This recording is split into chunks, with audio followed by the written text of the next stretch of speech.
Okay, I guess we can call this meeting to order. During the declared state of emergency, this meeting will be conducted in accordance with the California Government Code 54953 as authorized by resolution of the City Council. Please contact city.clerk@mountainview.gov to obtain a copy of the application resolution. All members of the Public Safety Advisory Board will participate in the meeting by video conference with no physical meeting location. Members of the public wishing only to observe the live meeting and not make comments may do so on YouTube at youtube.com/mountainviewgov.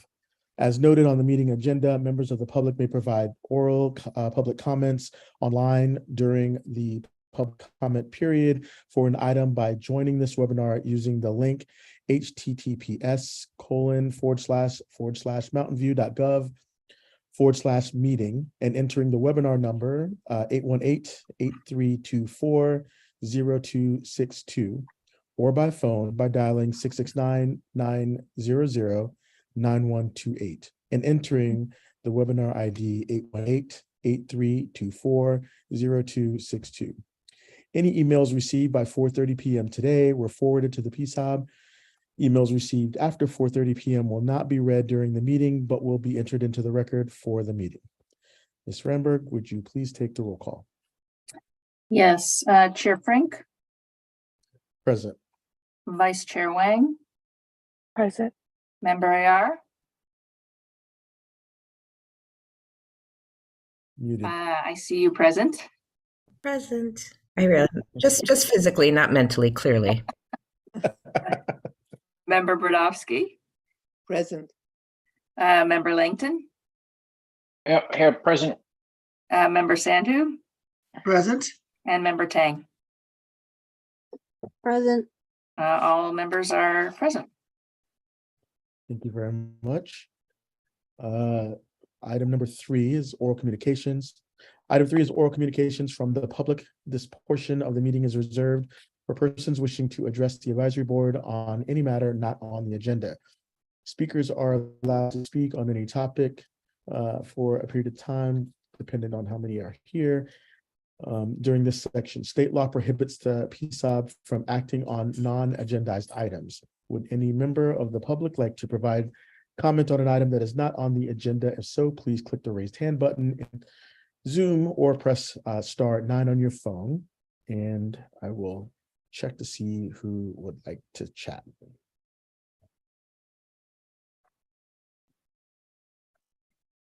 Hang on one second. Yes, there we go.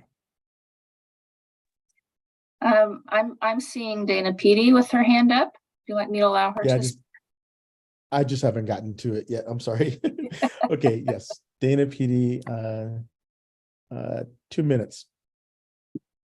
Hey, thanks. Can you hear me?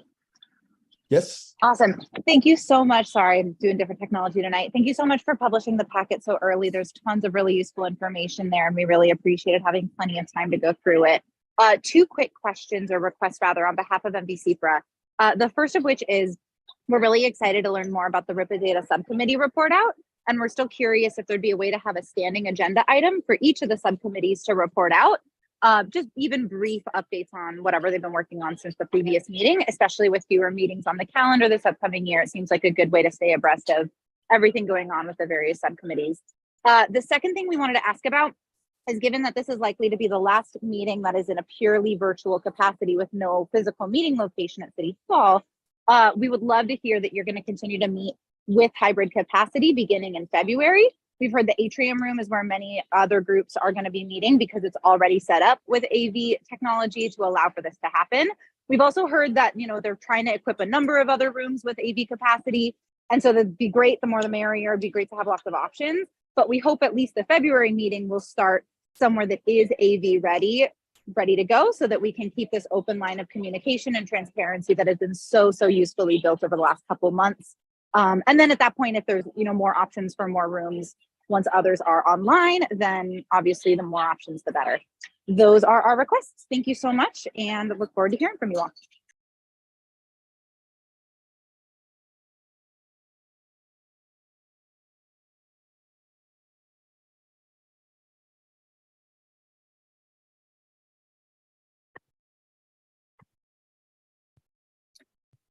Next speaker is Tim McKenzie. Hi all, Happy New Year. Actually, the previous speaker took what I was going to say right out of my mouth. Looking forward to meeting in the meet world and in person when we have that option. And I'm sure it's not really within the capacity of the board to deal with infrastructure in City Hall, but maintaining hybrid options like City Council has been doing, really great for transparency, great for accessibility. Looking forward to meeting in the meet world as this happens, but really would hope to be able to see us maintain a hybrid option. We are in the heart of Silicon Valley, right? If anyone can do it, it should be us.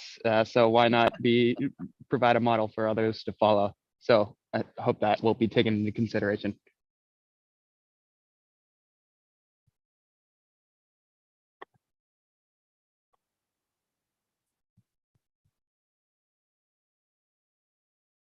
Chair, you're on mute. Thank you. Sorry about that. I believe that will complete everybody. So we will now close the oral communication item and move on to discussion items. Number 4 is minutes approval. Does anyone have any comments or questions about the meeting minutes?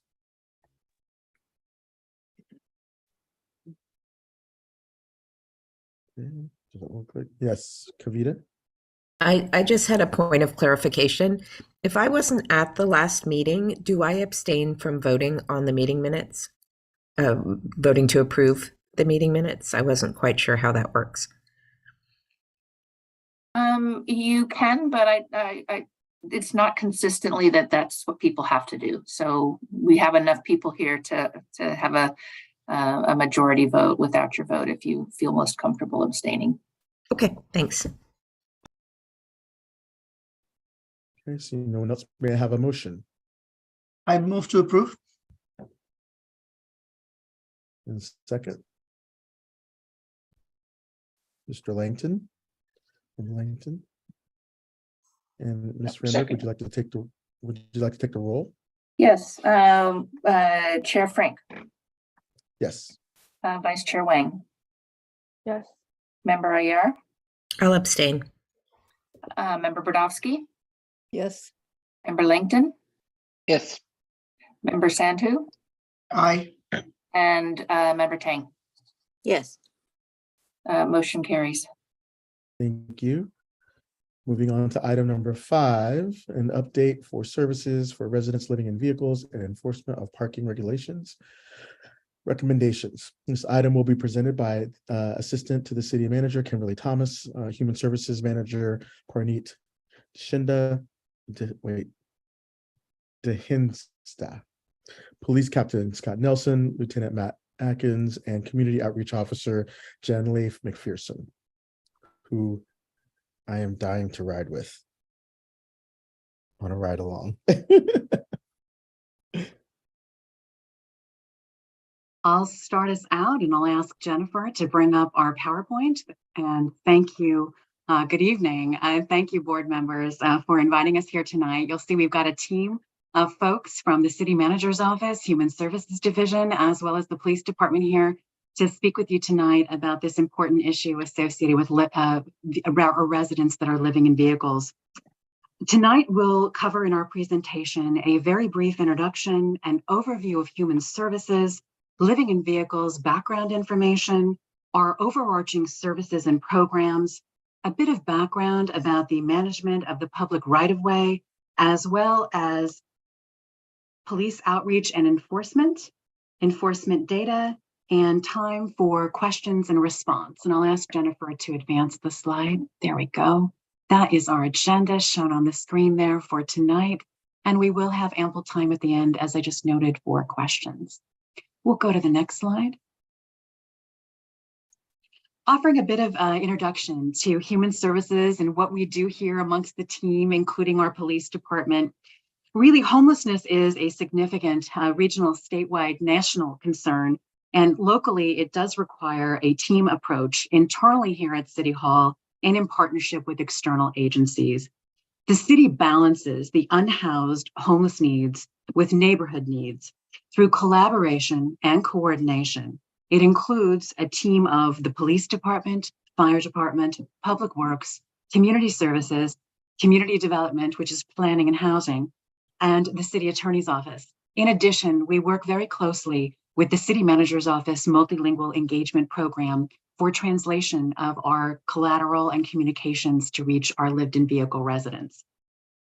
We work to develop solutions for issues related to homelessness and overall public health, community safety, and quality of life in Mountain View. Integral to these efforts is the collaboration with the Police Department Neighborhood and Event Services Unit, or NES, that the PD team will be talking about more tonight, which works to balance compassion and enforcement of parking and other right-of-way management solutions and regulations. Next slide. The city has built over a number of years very strong partnerships with external agencies that include the County of Santa Clara Office of Supportive Housing, as well as community-based providers to leverage resources and expand public and private partnerships to provide the programs and services that we'll discuss more deeply with you tonight. The recently established Human Services Division that is staffed by our Human Services Manager, Praneet Dinsa, was created through the elimination of a vacant police officer position. And as Audrey highlighted a bit earlier, it leads our formulation of policy and recommendations and response strategies to homelessness overall. These services overall include housing, mental health, outreach, case management, and other basic needs and human services. These needs and services related to homelessness populations can be viewed within a continuum of coordinated care. This includes homelessness prevention, rapid rehousing, permanent supportive housing, emergency shelter, and interim temporary housing. The city has addressed homelessness across this broad continuum over the last 6 years. One of the services does include safe parking, which is one type of temporary housing, and housing is in quotes, but it's a form of assistance and program development and support that is included along the continuum of care. Over these last 6 years, the city has committed nearly $11 million in funding, capital, and operations to serve residents who are homeless or unstably housed, going beyond the scale of what is typical for a city of Mountain View size. Next slide. Understanding of what human services does and how it serves our most vulnerable, our homelessness residents, it's helpful to first understand a bit of the definitions about what homelessness is and how it's considered at the federal and state and local level. HUD doesn't have a specific category for individuals living in residence, but we treat them as unsheltered, and the county counts them as unsheltered through their county biannual count called a point in time, or you'll hear it often referred to as a PIT count, P-I-T.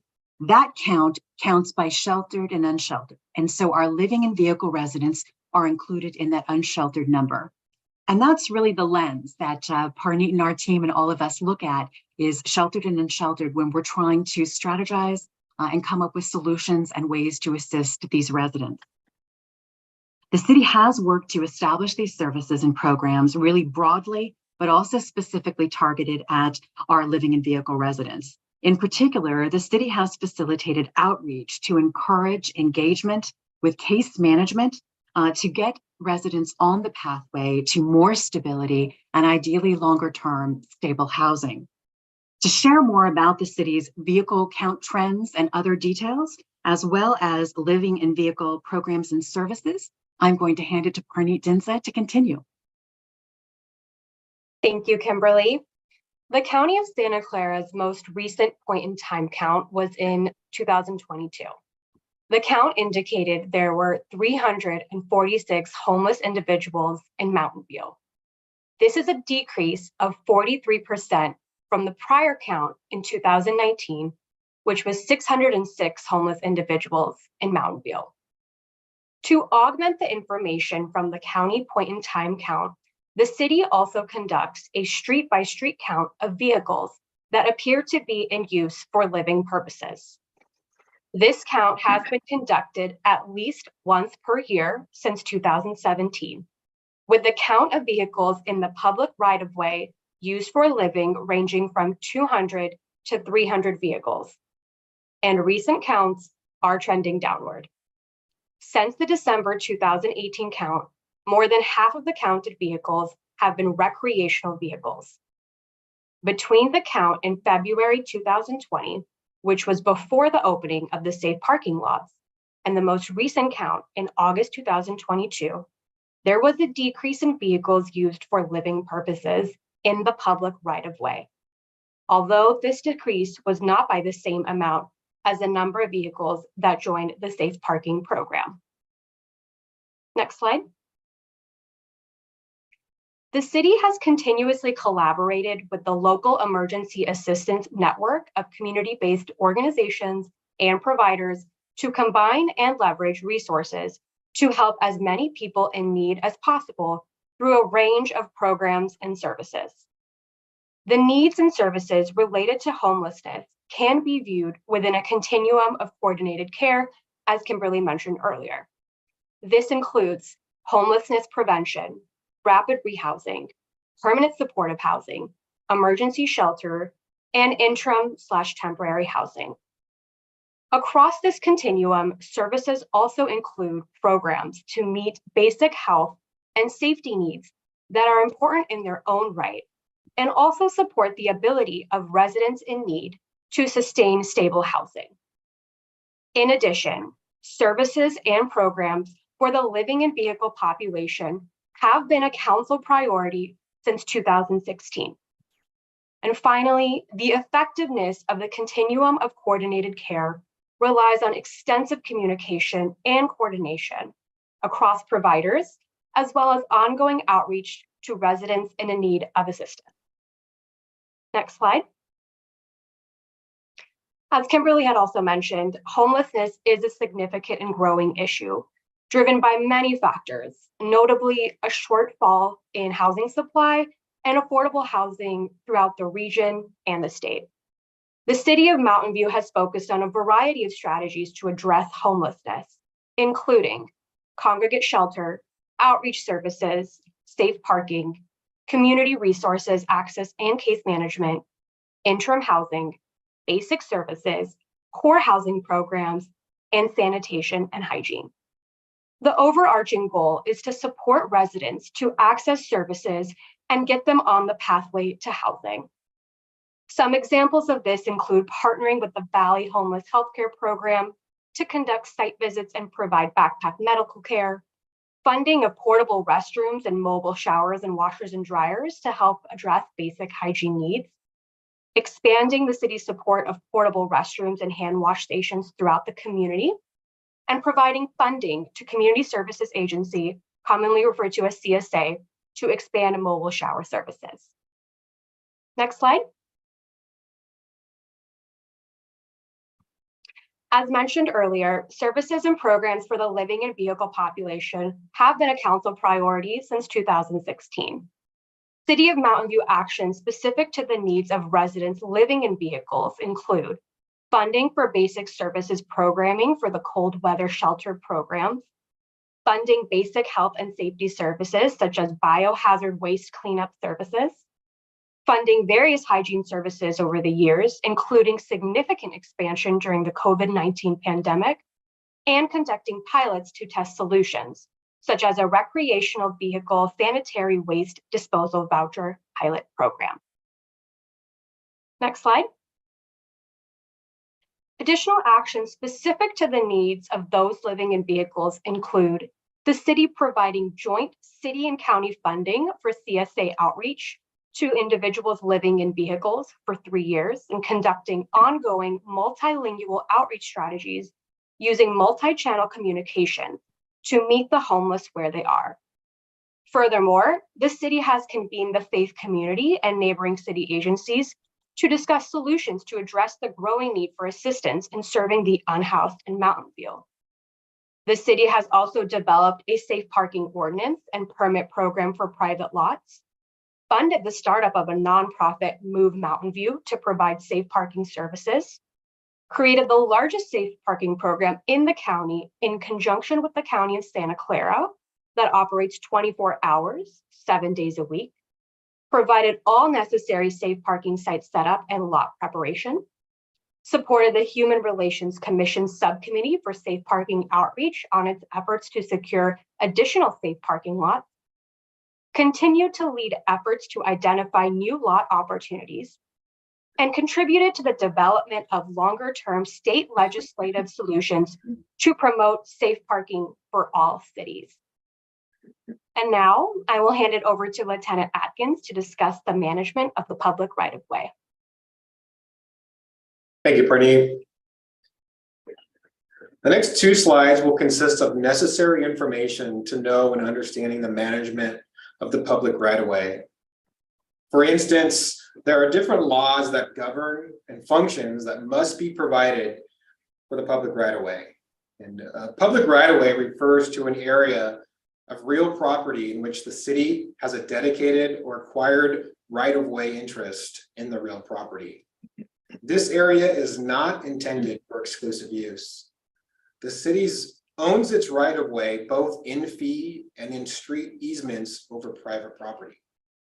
Both right-of-way types are legally defined as being for public use as a street and for the purposes of laying, installing, maintaining, repairing, protecting, and replacing sanitary sewers, water mains, storm drains, gas mains, poles, overhead and underground electrical and telephone wire, cable television, and other municipal uses. The city's right-of-way also provides a limited supply of on-street public parking for all to use. The maintenance and operations are funded by the city. The city's restrictions and regulatory parking is permitted in the California Vehicle Code and specified in the Mountain View City Code. Next slide, please. As noted in the previous slide, there are certain regulations that people must follow for the safety of others.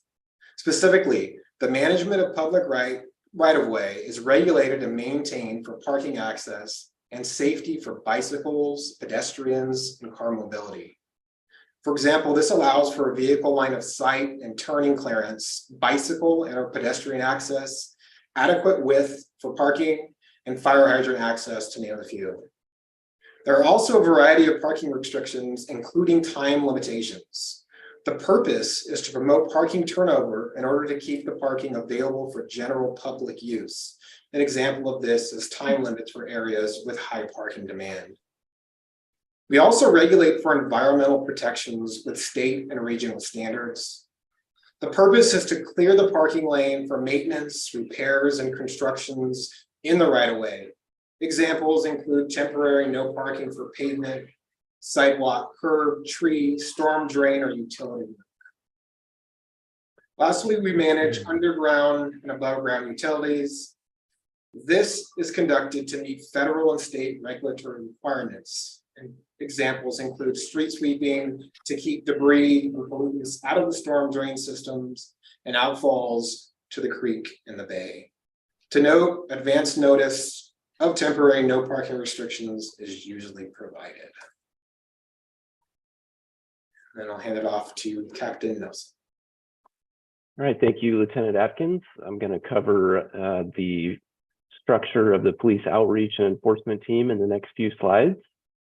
The overarching unit that covers our outreach and enforcement is called the Youth and Community Services Unit, which is comprised of 2 units. The first is our School Resource Officer unit that works with the schools. And the second is our Neighborhood and Event Services unit, or NES, which you may have heard. The NES unit was formed in 2017. That was in response to an increasing need for outreach efforts for those experiencing homelessness and the living in vehicle population. The NES team consists of 1 dedicated sergeant, 1 community service officer, and 1 community outreach officer, which is currently Jenlea McPherson. And our most recent selection for that position did include 1 member of the community on the panel member for that selection process. And the NES unit is the primary unit that we use for education, outreach, and enforcement for those experiencing homelessness and the living in vehicle population. Could have the next slide, please. This slide goes over a brief background of enforcement related to Measure C and the Narrow Streets Ordinance. So in March of 2020, all time parking enforcement was suspended due to the COVID-19 pandemic. Just prior to that, in March of 2019, the Mountain View City Council passed Ordinance 14.19, which was referred to as the Narrow Street Ordinance or the Measure C Ordinance. This ordinance restricts the parking of oversized vehicles, including boats, large trucks, and RVs on streets that are 40 feet wide or less to address traffic safety concerns. After the ordinance was passed, a referendum was placed on the November 2020 election ballot, in which the Mountain View voters approved the Measure C by 56.6%. In July of 2021, a lawsuit was filed over the voter-approved Narrow Streets Ordinance. After the lawsuit was filed, the city agreed to a stipulation where we did not enforce Measure C until the ordinance reached a tentative agreement in September of 2022. After the tentative agreement was reached, enforcement of Measure C and the bicycle lane streets began on October 1st of 2022. One of the terms of the settlement agreement states that enforcement of Measure C and the bicycle lane streets will only be conducted by members of the NES unit. The agreement also did recognize that at times it may be necessary for other officers to engage in enforcement related to Measure C. Our internal process is that if a call comes in for one of these type of complaints, it will be entered primarily for an NES member to respond to. If they are not available, a patrol officer will respond to the location and assess for any potential violations. However, if there's no immediate need for enforcement, that incident will be forwarded to the NES unit for follow-up. Also on October 1st of 2022, all timed parking enforcement, including 72-hour enforcement, resumed. Starting October 1st, we also started receiving an increase in the number of 72-hour restriction violation complaints coming into our department. The NES unit, along with other parking units, including our parking assistants and community service officers, responded to these complaints. While some of these complaints identified oversized vehicles being in violation, other vehicles, including passenger vehicles, cars, trucks, boats, were also located parked on the same streets that had been in violation of the 72-hour restriction.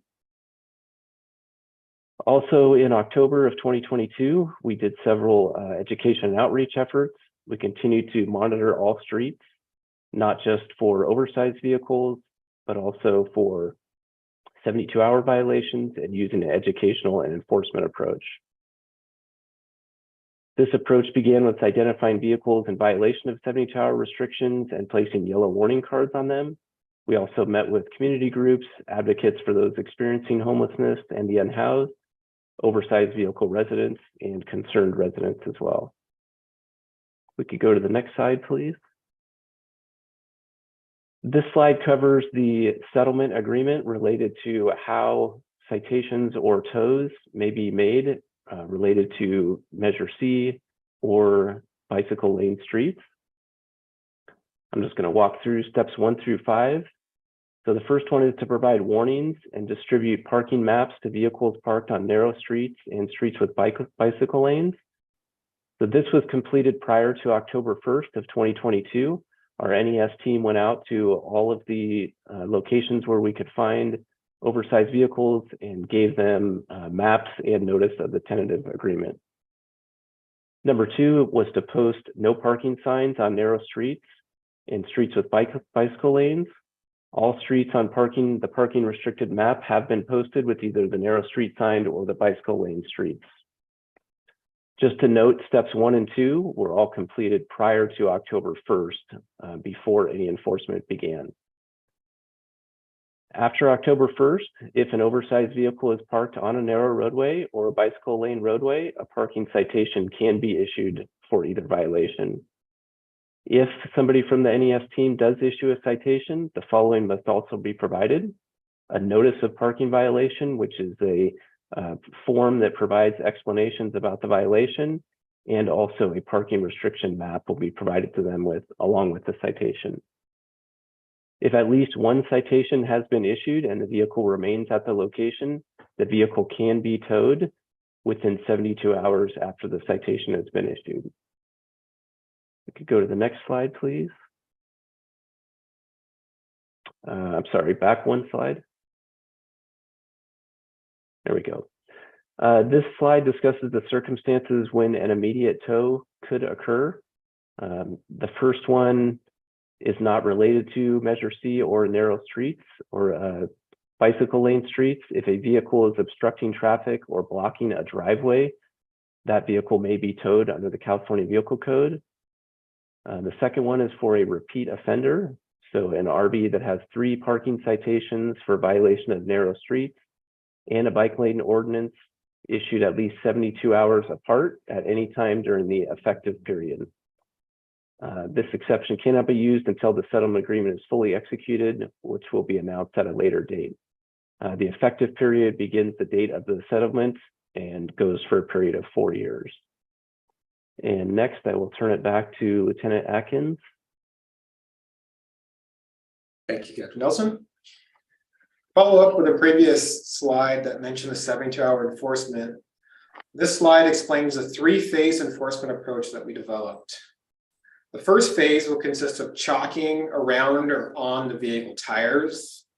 Then we move on to the second phase, which will be returning after 72 hours and providing every vehicle in violation of the 72-hour restrictions with a pamphlet warning of a possible citation or tow. And then the third phase consisted of returning after an additional 72 hours have passed and issuing citations to vehicles remaining in violation of the 72-hour restriction. Next slide, please. This slide shows the enforcement data regarding the oversized vehicle parking citation on narrow streets. From October 1st to October 31st, there was approximately 42 vehicles that were cited on narrow streets. From November 1st to November 30th, there was approximately 6 vehicles cited. And then from December 1st to December 31st, there were approximately 9 vehicles cited. No vehicles were towed for oversized vehicle, no oversized vehicles were towed on narrow streets, but 2 vehicles were towed for expired registration that were parked on narrow streets. This data shows that the majority of individuals have complied with the narrow streets ordinance. Next slide, please. This slide shows the enforcement data for the parking in excess of 72 hours.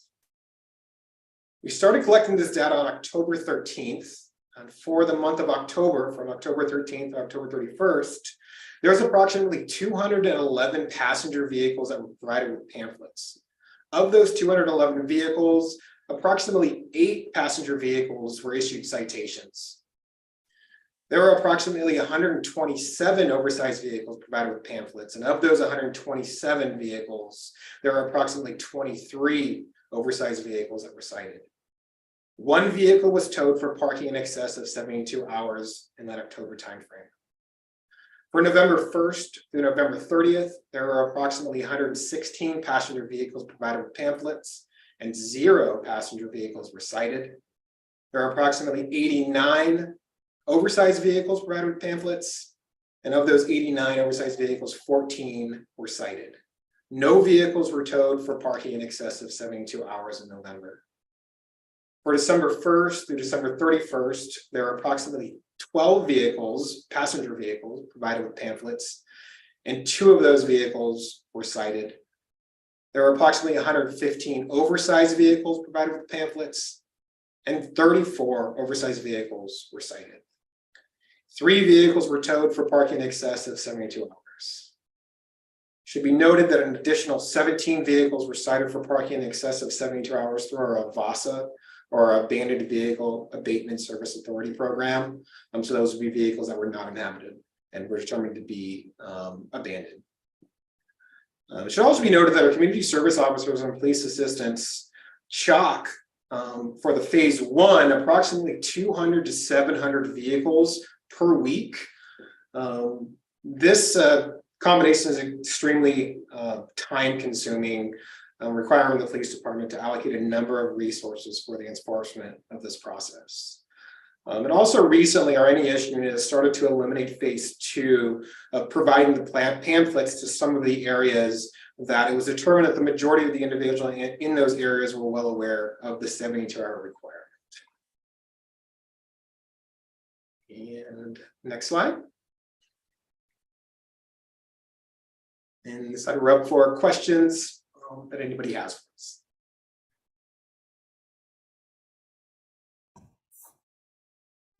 Thank you. Okay, do any board members have any questions before we open this item up for public comment? And yes, Ms. Ramberg first. Just wanted to ask if staff could stop the screen share.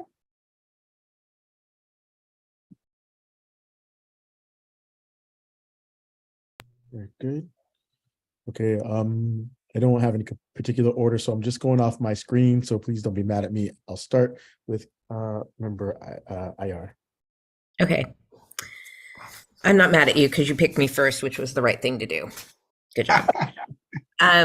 So I had a quick, just one quick question. So these are questions for the first part of the presentation from Parneet and from Kimberly, and then the second part of the presentation from the PD. Are so questions across everything, or are we doing it by section, or just wanted to check? Across everything? Yeah, that works. Sure. Why not? Okay, I have a number of questions, so I'll just I'll just keep raising my hand, just so you know. Okay, so my first question is for Parneet and for Kimberly. So thank you for your presentation. I appreciated that. I felt that the content of your presentation was really helpful in understanding what the city has done to date. But I'm not clear what is still valid, if that makes sense. Like, what is still going on? Like, there was a pilot, you know, there were hygiene services, but I know those got dialed back. So I'm wondering what's the best way to get a snapshot of what is happening right now? What is still active right now? I'll respond to that. Kimberly Thomas, Assistant to the City Manager. And what is currently happening in terms of our programs is the continuum of care is what we are focused on. So some of the emergency related programs like hygiene, that's not operational now that we've transitioned from COVID, although as we highlighted for you in the memo, we have recently added back some hygiene services at our CSA and Hope's Corner location. And then our main focus is on basic programs such as that, providing hygiene services there, funding showers at Hope's Corner, and then in addition, focused on safe parking. That's really our core area that we are working right now on to expand.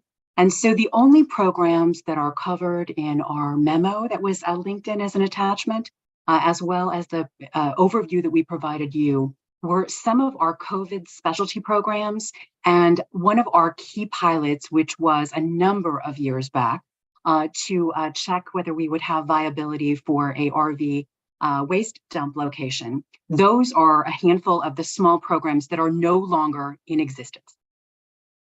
Okay, thank you. So just to clarify, I understand that the porta potties have been installed at both Hope's Corner and near CSA.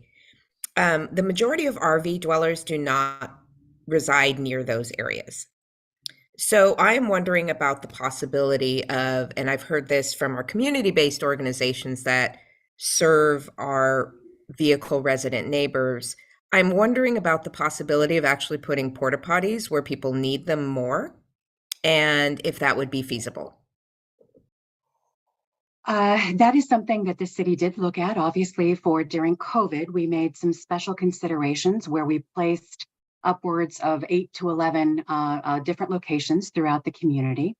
And at this time, we have studied that and looked at that. And our challenge is balancing the needs of the overarching neighborhoods with the needs of our living and vehicle residents. And so our strategy is to provide those restrooms at our key safety net providers. They are available 24/7, in addition to all the city facilities that are open during dawn to dusk, including our parks and other locations that we know serve our homeless population.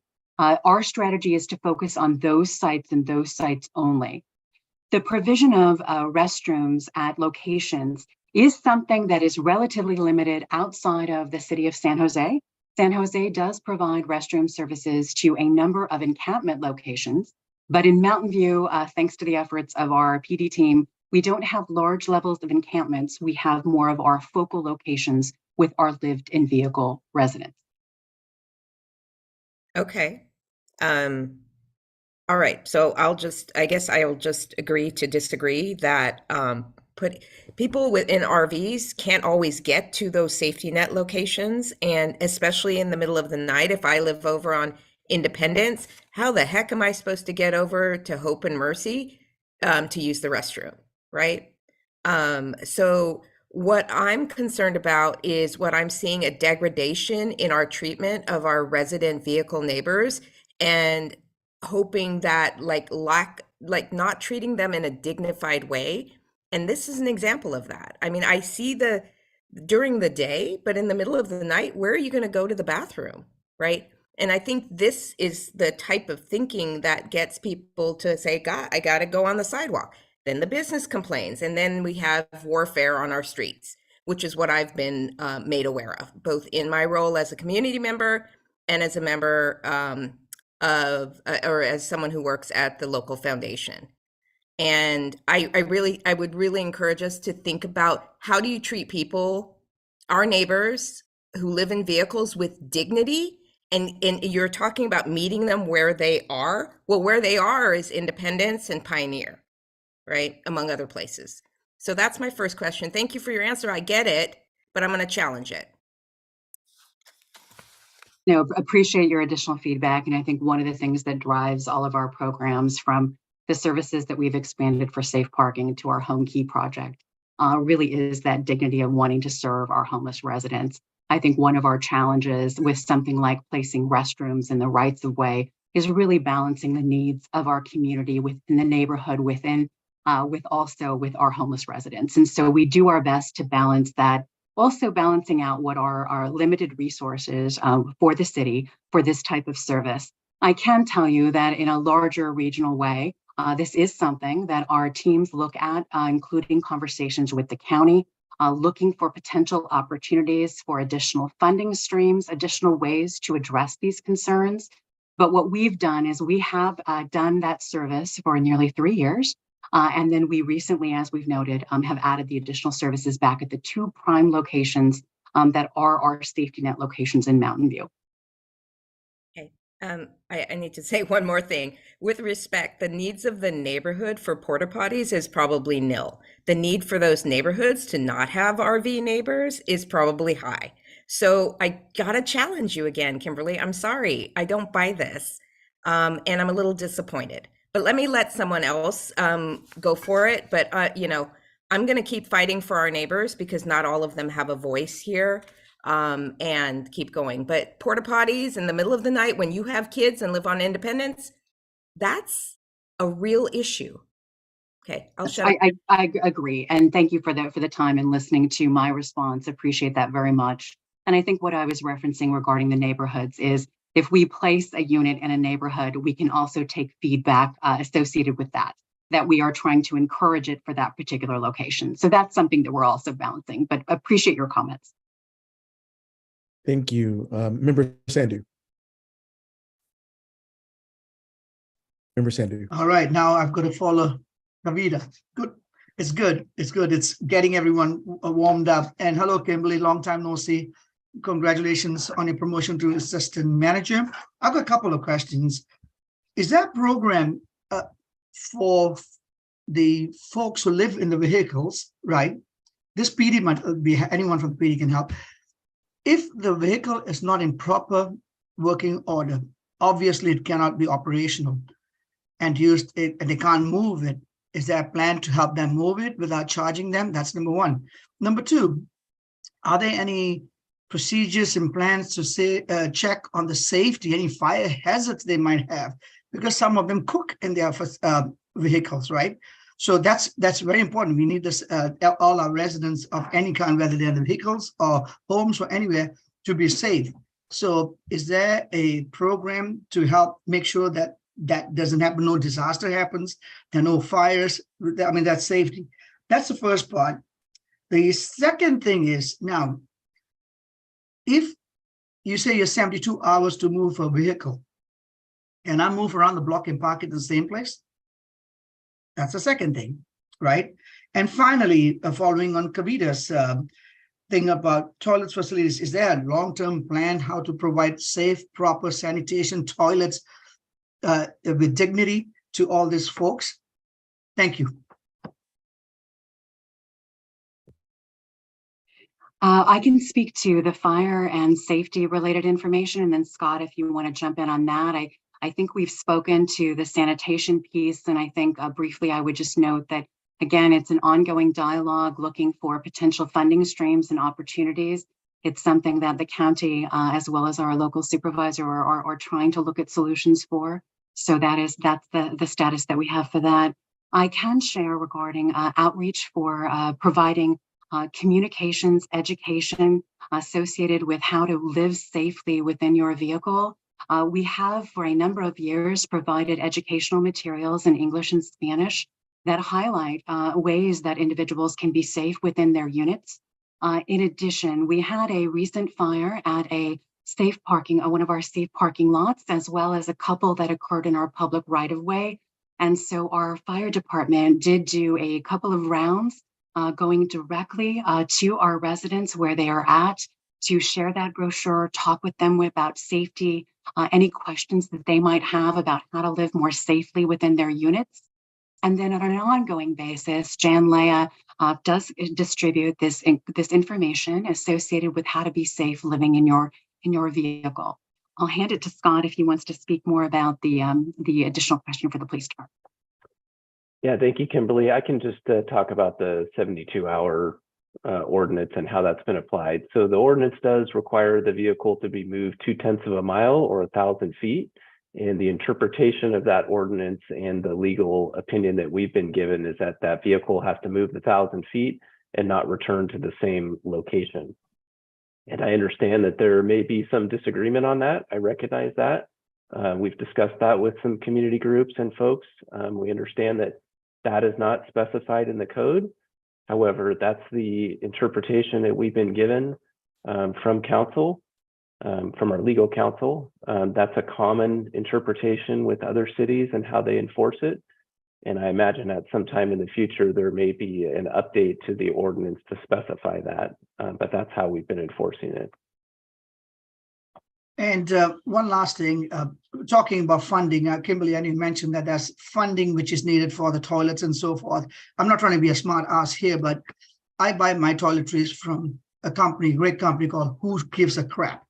All the money they get, 50% goes to, it's an Australian company, it's also in the US, goes to building toilets in places where they aren't, right?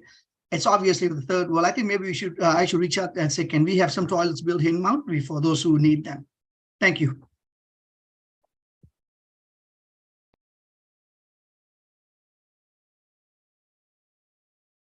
Member Brodowski. Hello, thank you, all of you, for your presentations. And of course, I wrote down notes with the first part. So Kimberly, it's back to you again. I think you're really getting it tonight. I'm sorry. But my questions are, well, let me start out with seconding or thirding what Kavita said. During COVID, I don't know how many people who had public restrooms closed them, including Mountain View at Rengsdorf, which drove me crazy and drove everybody crazy who was living in a vehicle. But then I take the train a lot, and one day I arrived at the station in San Francisco where there's always been really great bathrooms, and they were closed, and there was nobody there to say where I could go, and I had to go now. So yeah, I think that we ought to do a little better on the bathroom part. So my questions are, how many people ask for help and can't get it? That's one. Because you don't have any place for them or what? And I'm talking about people who are needing shelter. And when you say somebody's sheltered or not sheltered, you said that the people in RVs aren't sheltered. And so then what does sheltered mean? And how many people, what percentage of people don't get help? So those are my Great, thank- arrows for you, Kimberly. Oh, thank you. No, thank you for the questions. I appreciate it, and then the opportunity to respond. The ratios, it varies from program to program, but one thing that I can tell you is countywide, and certainly that holds true for the city of Mountain View, there is not enough capacity within the overarching homelessness response system to address all the need. So on average, with the last PIT count, it was approximately 2 individuals need assistance and apply for assistance for every 1 placement. The prior PIT, it was upwards of 3. So what that means is that there are constantly more individuals seeking assistance and needing assistance than the system can provide. And that would be Mountain View, but also the 14 other cities within the county. So it is a real challenge. And I think what Mountain View has done in a major way, and we are known for this, is we have done all that we can to try to increase that capacity of both the continuum of care, emergency sheltering, safe parking, on down to larger programs that our housing team is working on so deeply, including the upcoming Crestview property, as well as other affordable housing pipeline. One other component I would share would be the clarification of sheltering versus unsheltered. It's really just a way for you to understand how we look at the lens for providing service. And that would be sheltered, meaning you have some form of a fixed structure that you are a part of. That can be a congregate shelter or an interim facility like Project Home Key, Life Moves Mountain View. And then unsheltered means any form of living where there is no fixed structure. It can still be that you might have a roof or an RV where it feels more like a home, but that is not considered to be shelter. Okay, thank you. Member Tang. Thank you. Thanks for all of the information tonight. I was wondering about the communications between the NES unit and other officers that may need to respond to complaints, because I had heard of an unfortunate story about a very elderly gentleman who had his vehicle towed, and it, looking at the data, it was likely one of the 2 that were cited to have had expired plates. But what I had heard was that this gentleman had the indication on his vehicle that he had been working with Jan Land and people within that unit, but the officer responding at the moment had said, I don't know anything about that, and so the outcome was unfortunately that his vehicle was towed. And this is an elderly gentleman that's homeless and doesn't really have much.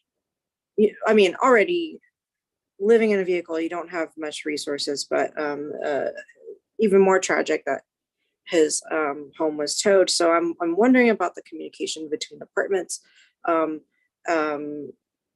How's that been facilitated? How can we further improve that facilitation in the future so we can avoid situations like that?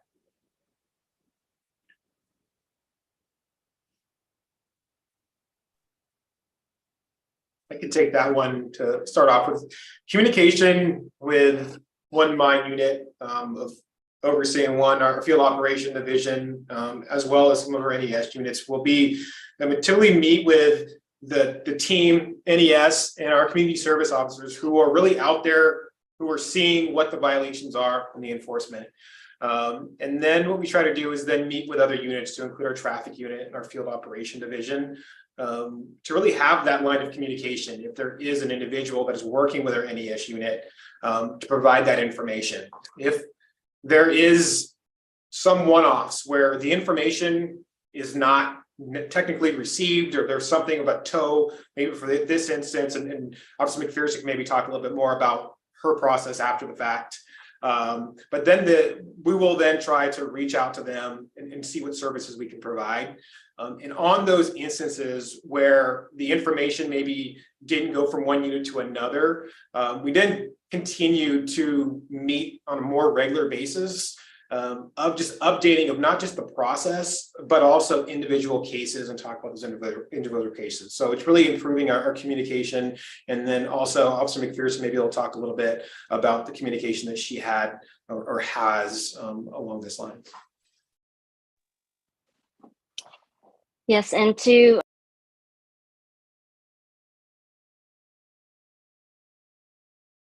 Officer McPherson, you're on mute. there you go. Sorry about that. So to answer the question in regards to the outreach after the fact, I continue to work with the client as well as with the case managers.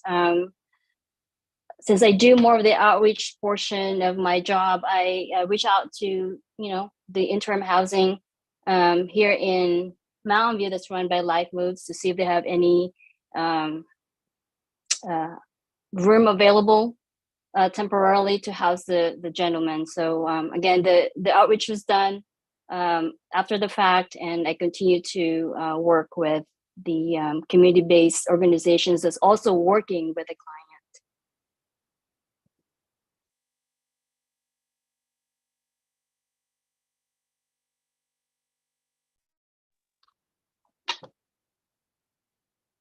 And that's Thank you.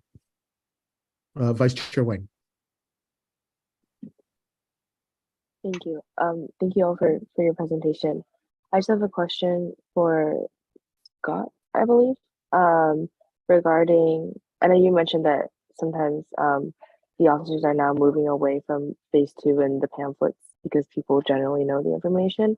I'm wondering if that means that the time frame is kind of still the same, where they have the initial 72 hours and then after what would be the pamphlet, another 72 hours. I'll take that question. Okay. So what we are doing, we're not adding the 3-phase approach, actually adds an extra 72 hours. That's not necessarily, that's just to make it so the officers have enough time to get all of those phases in.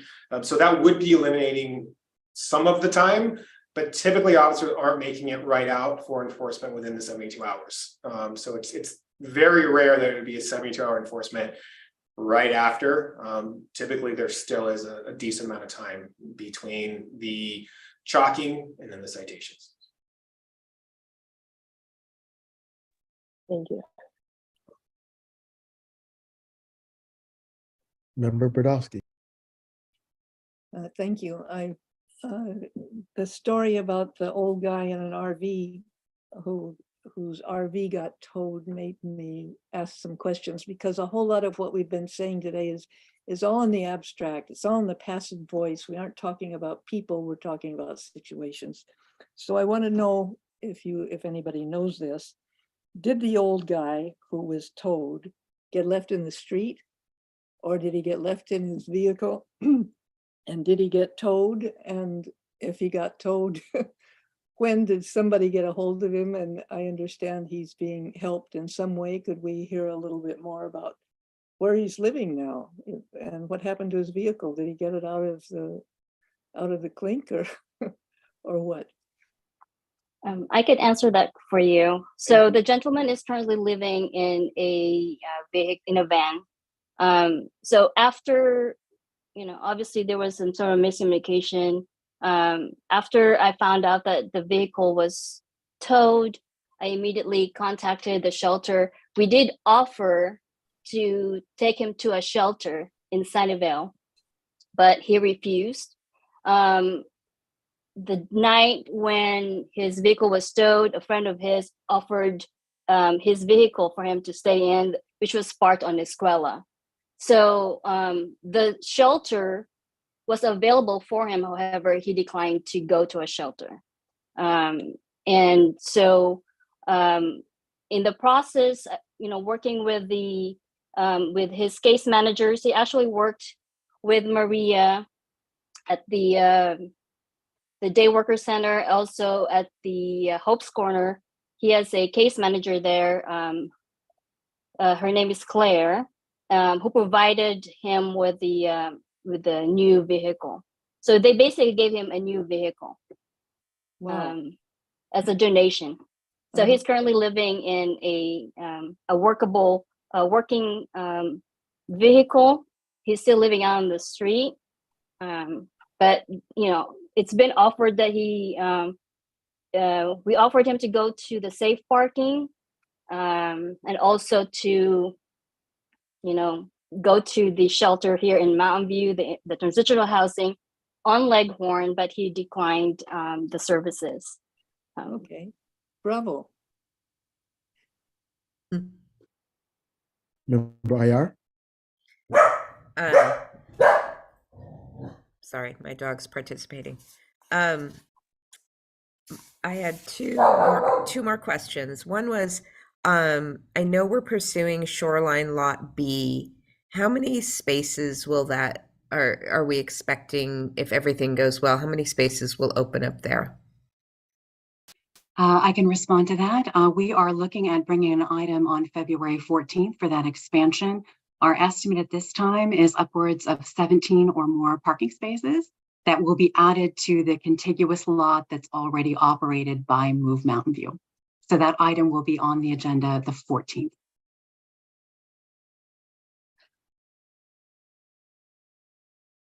You're muted, I think.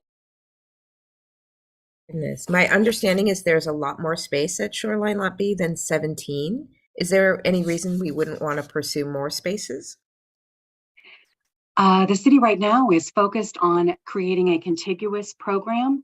Live Nation, we've been in ongoing conversation with them. And if the city were to pursue an additional safe parking lot, it would need to be somewhere in one of the upper portions of the lot. And we would need to pursue that negotiation to expand it even further. Mountain View will be taking our numbers up to just under 120 spaces, which is by far and about the largest safe parking program in the entire county and basically the entire region in the area. And so we are doing all that we can to increase that capacity, but we are creating a contiguous zone in which the provider can provide services at that site. Okay, thanks.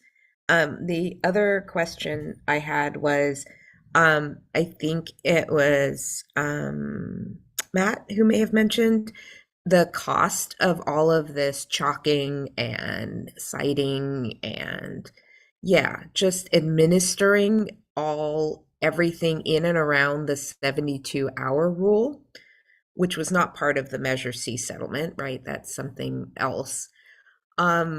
I am wondering about that cost, and whether, what it's bringing us as a city, right? To my mind, and what I've heard in my role at the Community Foundation and just being a concerned citizen, it seems that if we could use the cost of that enforcement to actually provide more services to the people living in vehicles, right, that we might actually decrease the number of complaints and deal with things like sewage, other unsanitary or biohazards, etc., that actually might, make our streets more pleasant for everyone. it's just a thought. Right now I feel that by pursuing this 72-hour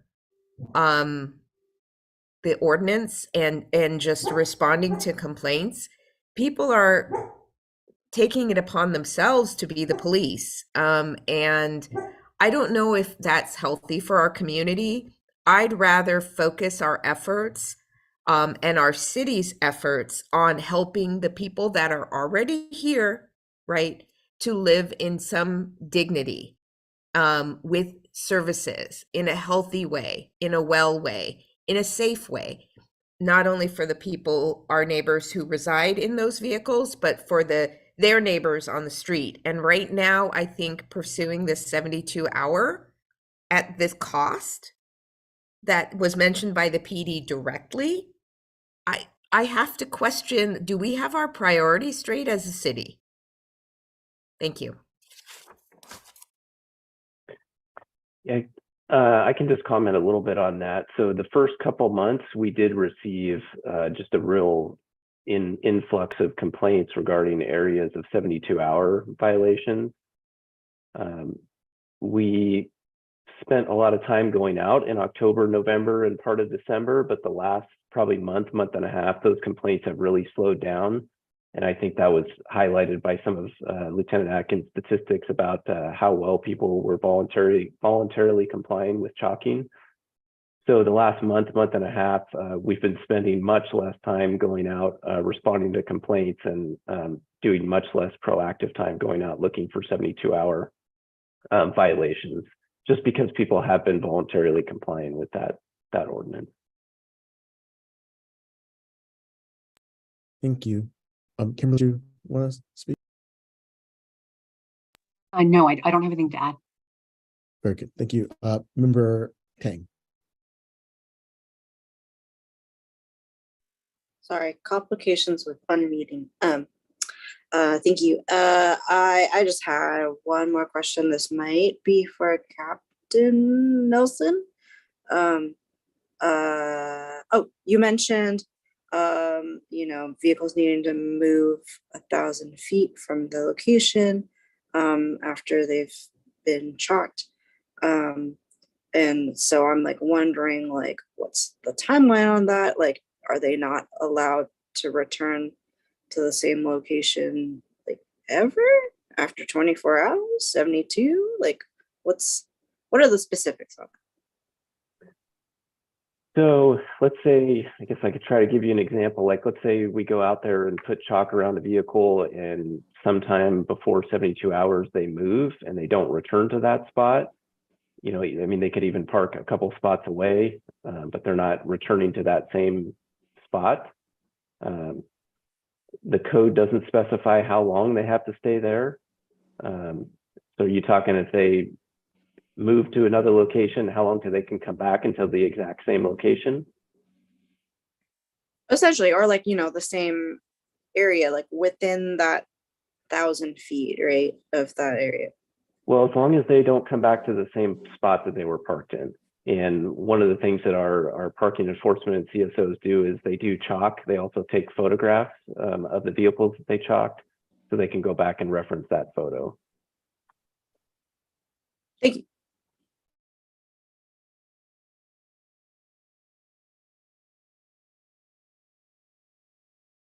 I'm gonna assume that you're calling me. So, okay. I just have a question for Kimberly. Kind of moving away from the current details. I'm wondering what the needs of programs that are helping these vehically housed individuals or families move towards alternative or transitional housing are. So for the programs that currently exist, what are some things that would kind of help, I guess?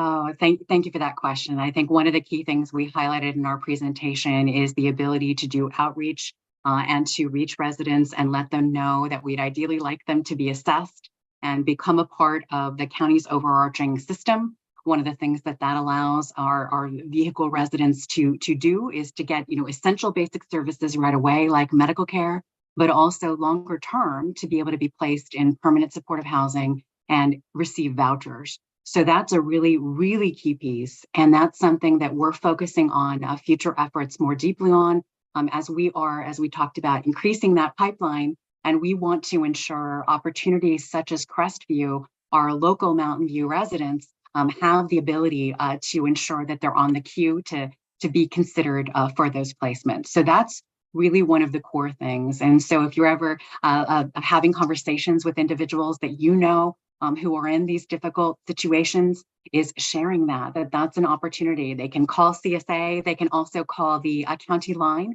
There is a line that's operated by the Bill Wilson Center, and they'll take in their information and get them linked up with a case manager. Thank you. So just one more time, they can become part of a county program? Yes. To have access to county, it's called the county queue, and that is where resources are managed to be able to assist our homeless individuals in the county. Thank you. Member Langton.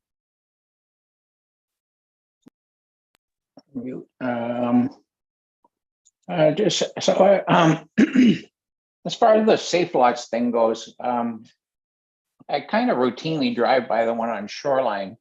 I'm just not certain how that works. I do notice that they do have water. I think there are porta potties, and I do occasionally see I think CSA might sponsor it, or some other entity brings a shower facility down there. Has some of those benefits been taken away?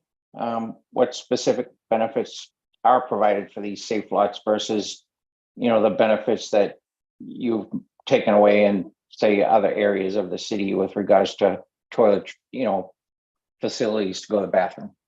I can take that one, Kimberly, and then maybe you can Thank you. add on if I missed anything. Yeah, sure. So great question. So we do have on-site restrooms, ADA accessible restrooms for participants at our safe parking program sites, all three of them, not just the Shoreline one. And then I believe the shower services that you may be referring to are provided by a nonprofit provider called Dignity on Wheels, DAO. So they provide mobile showers and laundry services. So they physically come with a truck on site to Shoreline and offer those services specific to those safe parking program participants at Shoreline, but also at other safe parking program sites. And then in addition, I think I had mentioned earlier, we have Valley Healthcare, their homeless program. They'll provide medical care. They have a doctor that can come on site and check out anyone who needs immediate attention. And then as well as our various safety net providers like CSA can also provide a variety of services, as well as some of the smaller organizations such as Reach Potential Movement do a lot of great work, whether it's providing school supplies, backpacks, books, things like that. So I hope that helps. And I can let Kimberly share if I missed anything. Oh, Pranay, no, that was great. I think the one thing I'd add to that is that the shower truck also includes washer and dryer services, so that our clients can process their laundry. In addition, we do provide water on site, and that was something that was facilitated during COVID-19. It was a big, challenging, and wonderful venture by our public works and utilities crews that helped get water to all of our sites. There are 3 that we operate and provide continuous water services to. I would also share that the provider Move Mountain View works hand in hand with the community-based organizations that also deliver food, provide other services. But really the core of safe parking is a theme that you've heard us speak about a fair amount, is we do require case management. And that case management for each household that lives in the vehicle is really essential to getting them to a place of increased stability and to determining what the next best step would be for their family. Is that the barrier, like, for some of these people that are parking on local streets from taking advantage? It seems like these facilities have, a fair amount to offer. Is it a limitation on spaces, or is it a fact that people that are used to living on the streets just are kind of apprehensive about being accounted for in a location like that? Is it all of the above? Like, I think it can be a combination of that. And I think one of the things that we really have tried over many, many years is to really establish that trust link, through the work that Jen Leah and her team do daily, and Scott Thomas out there outreaching to our lived in vehicle residents. A lot of what they are doing is bridge building and building those relationships. And that's really important. And I think that that's a key piece of it. I think one thing also would be, obviously the capacity issue is something that we're challenged by across programs. So our cold weather shelter program doesn't have enough capacity. Our safe parking program doesn't have enough capacity. So those are definite challenges for all cities and most counties within the state of California. I just have maybe two more things. I personally live on, an extra wide street that doesn't allow for mobile homes to park on it. But I have experienced neighbors that are a little more eagle-eyed to the specific RVs that are parking in the area, and whether or not they're there for an extended period of time, or if they're going to the bathroom on the street or whatever. I don't know. I personally, try to be a little bit more flexible, but there definitely are some, it seems, some neighborhood groups, I try not to be too critical, that are just this is kind of like an alarm bell for them. They're just constantly like trying to go after these people. And I don't know. I don't know how you balance. I guess this is why we have, you two people kind of managing this and trying to do the best. It's such a complicated situation. But I just want to say it's great that you're doing the work that you're doing, and I think it's an impossible situation to balance. You got some neighbors that are like, just get all of these people out of here, and some that are, a little more like, these are people, and treat them with dignity, which is what I think they deserve. So I'm not really having a question. I guess it's more of a commentary. And then I have just one last thing with regards to the old guy that got his vehicle towed because of I think it might have been a lack of insurance. Me personally, I was recently involved in a bicycle accident with a vehicle where I fractured my wrist, and I'm pretty certain the guy didn't have insurance. And we kind of came to some gentleman's agreement. I think this would be more of a question to the Mountain View Police Department. Is there one in Massachusetts, where I'm come from? You couldn't get a car on the road unless you had a stamp from the insurance company that said you had a policy. It seems a lot easier out here to have a car on the road and not have insurance. Is that the case? I could just give you a general comment on that. I don't believe that incident had anything to do with the insurance. So, okay. In California, we don't tow vehicles for not having insurance. They can receive a correctable fix-it ticket citation for no insurance, but we don't tow for not having insurance. Okay, but so it is a lot easier to be on it seems easier to have a vehicle and be on the road without insurance. It's just a fix-it ticket. Correct. I believe you can show your proof of insurance to DMV when you register it. But if that insurance lapses, I don't think they go out and proactively suspend your registration. I could be wrong there. But if we do encounter folks that have expired registration, it's just a correctable fix-it ticket that we issue them. Yeah, okay. I mean, and I know for people that are on the street with RVs, that's a barrier, like another bill that would be a problem. And if they're not moving, is there really a reason they need insurance? But I don't know, from my own selfish perspective, I somewhat think people should all be insured if they're operating a vehicle if they can kill someone. But that's just my commentary. Thanks for your time. Thank you, Member Wang. Sorry, member Tang. We are two different people. Anyway, um, I'm sorry, I'm just ribbing you. This is a Go for it. follow-up to my previous question. So say I have a friend who, you know, has a vehicle and sometimes parks out on the street. But you know, sometimes the vehicle is on the street for like a little longer because they enjoy the benefits of living in a walkable and bikeable community. And say this vehicle is sometimes a little messy. It might look like they live in the vehicle, but they actually don't. But that's beside the point.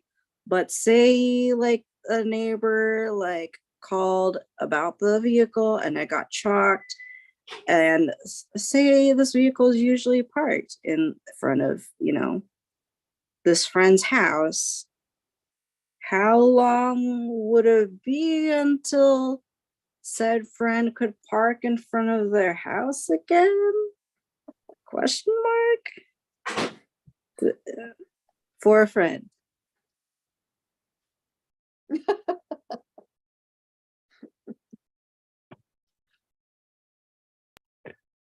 So, Lieutenant, yeah, I think that's for you, Lieutenant. so you're saying like the vehicle is parked in a certain location, it gets chalked, the vehicle moves, it doesn't come back to that exact same spot. When could they go back to that exact same spot? Yeah, because I mean, the literal exact same spot is most favored.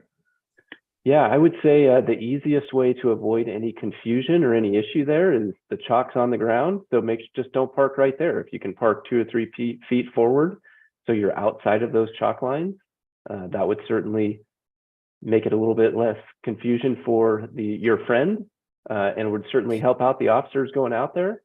But to give you that answer, you know, I think if it would be very difficult for us, we don't have video cameras in neighborhoods like some cities do. So we do take photos, but you know, should the vehicle be moved a couple feet either way, it'll be outside of those chalk marks. And, you know, I believe the officer probably would think that it moved from the original spot.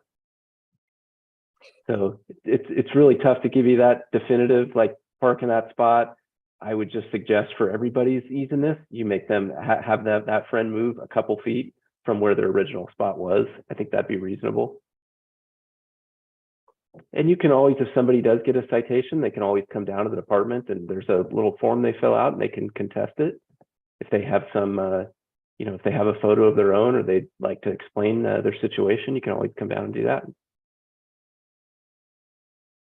Thank you for my friend. Member IR. Thank you, Chair. Eva, I would name drop Captain Nelson when you move your car, or sorry, your friend's car 2 feet. So, and I'll keep that in mind. But my suggestion was move the 1,000 feet and come back. Just don't park in the same spot, 2 feet from that spot. But, you know, Eva's friend's car is like more than 20 years old, so there's not really an odometer on it. So how are you going to know, Captain Nelson? Just asking for Eva's friend. So I have a few questions. Well, I already had some, but I have some more. Nothing new in 2023, right? I wanted to clarify the oversized vehicle that was towed for not having valid registration. How do you know if someone doesn't have valid registration? Are you just judging that by the tag on the license plate? Or are you running, and are you allowed to run, check registration for vehicles? How did that happen?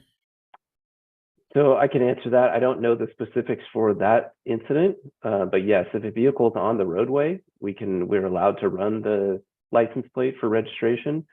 Generally, what will kind of prompt an officer to do so is if they see the registration tab that's expired, that would usually prompt them to run the license plate to see if it is expired. Okay. And they can either do that over the computer in their car or over the radio. Okay. So I understand that you can get towed through that process of if you're not compliant through all the warnings and things for the narrow streets, for the 72 hours, expired tags / registration, can you get towed for parking in a bike lane? Like immediately towed? Not immediately towed. That would fall under you're talking about a bicycle lane street. Yeah. Or is that a citation? That would be a citation that falls under the same thing as a narrow street. So it would be a citation, and then within 72 hours, it could be a tow. Okay. And then can you get towed for parking where there's street cleaning? Or is that a citation as well? The vehicle can be towed from street cleaning, yes. Okay. And a couple rules there. There has to be signs to that effect. Okay. Great. Thank you for clarifying that. And then my last question is, how do you know if a vehicle is not functional? So if people are not physically able to tow it, is it if they just leave a note, or right? Say Officer McPherson is not involved in the communication for whatever reason, though I think most people know her and work with her. How would you know it's not functional? And is there any way for people to indicate that? Or if you don't respond to the various notifications and it's not functional, you just get towed? I think the best answer to that is it depends. The community service officers that do primarily the abandoned vehicle enforcement, they have a whole series of things they try to do to contact the owners of the vehicle, whether it be an RV or boat. They take pictures of it. They look for things like cobwebs on the door handles and cobwebs on the tires to see if they haven't been moved. They go out there at different parts of the day, different times of the day, different days of the week. We have the warning notifications, like kind of these yellow tabs or yellow stickers, and we'll put that on parts of the doorway that we can tell if they've opened the doorway or not. The abandoned vehicle, I believe it's 7 days from when they give the notice to when it can be towed, just given our staffing levels and the time that it takes to confirm. Usually it's well past 7 days before they're even able to tow the vehicle or cite it. So it's kind of a variety of ways that they try to determine that. They'll talk to other people that are inhabited their vehicles in the area, talk to neighbors. So it's kind of just a combination of things before they make that determination. Okay, thanks. Member Langton. All right, I'll be done after this one. With regards to public bathrooms, it seems to be an issue across the board as far as some of these people living in vehicles. I know San Francisco has those ones that are like self-cleaning. They only put a few of them out. I think they became a haven for kind of drug addicts, and maybe, I do know they open every 30 seconds or something like that, or every 5 minutes. Has Mountain View looked into stuff like that, or what are the detractors? Yeah.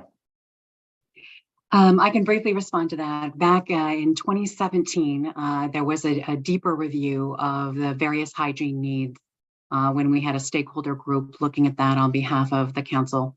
And at the time, various things were looked at. There were some environmental composting restrooms, other types of strategies that are out there. I think one of the key challenge that comes up with that is a site that would be conducive to that. But at that time, in our case, we pursued a number of other options, which was, trying to pursue other programs such as safe parking at the time to give folks a more programmatic oriented environment with which to get some stability. Okay, thank you. Mm-hmm. Very well. Looks like we are done, and it's time for public comment. Are there any members of the public who would like to ask questions? And we have Mr. Chair, you haven't asked a Yes. question. Yeah, I'm coming back to you guys, so I'll ask my questions at the end. So I have a couple hands up. You have 2 minutes, Mr. McKenzie. Hi, all. Thanks for the really lively discussion and asking a lot of important questions and learned a bit. I'll highlight one thing that I heard during the presentation, which I liked a lot, that there was the transition, hiring someone, closing out a sworn officer role and hiring someone else, not having police deal with people, unsheltered people, unhoused people, trying to avoid criminalizing poverty, I think is a great step. And I just want to echo the comment or concern about where we're actually spending our resources, having people go out and mark chalk and spend so much time. It seems like a really, as a citizen of the city, I don't really like that as an investment of resources when these are people in need. And just with regards to the enforcement of 72 hours, it is completely different from Measure C. It's an unrelated ordinance. And my understanding from having read postings on the city, there are two things that make the enforcement process kind of, I don't quite understand how it complies with the ordinance itself. The ordinance says move 1,000 feet, and the odometer will be a valid mark of that, which would mean someone could move and return to the exact same spot if they were willing to show the odometer, which itself is a whole privacy issue separately. But that the letter of the law does not seem consistent with what is the enforcement procedure and the spirit of the law. That at least when I read it a few months ago, it said it was about an abandoned vehicle thing, to try to keep the public right of way if a vehicle has been abandoned. By definition, if someone is living in it, it's not an abandoned vehicle. So it seems the enforcement process that has just been outlined is contrary to both the letter and the spirit of the law. So I'm a little confused about that. And I'll just also note that one person who had their vehicle towed, for them to, it doesn't seem like it was just a one-off for them. That was probably a very... Next, we have Zoom PA United.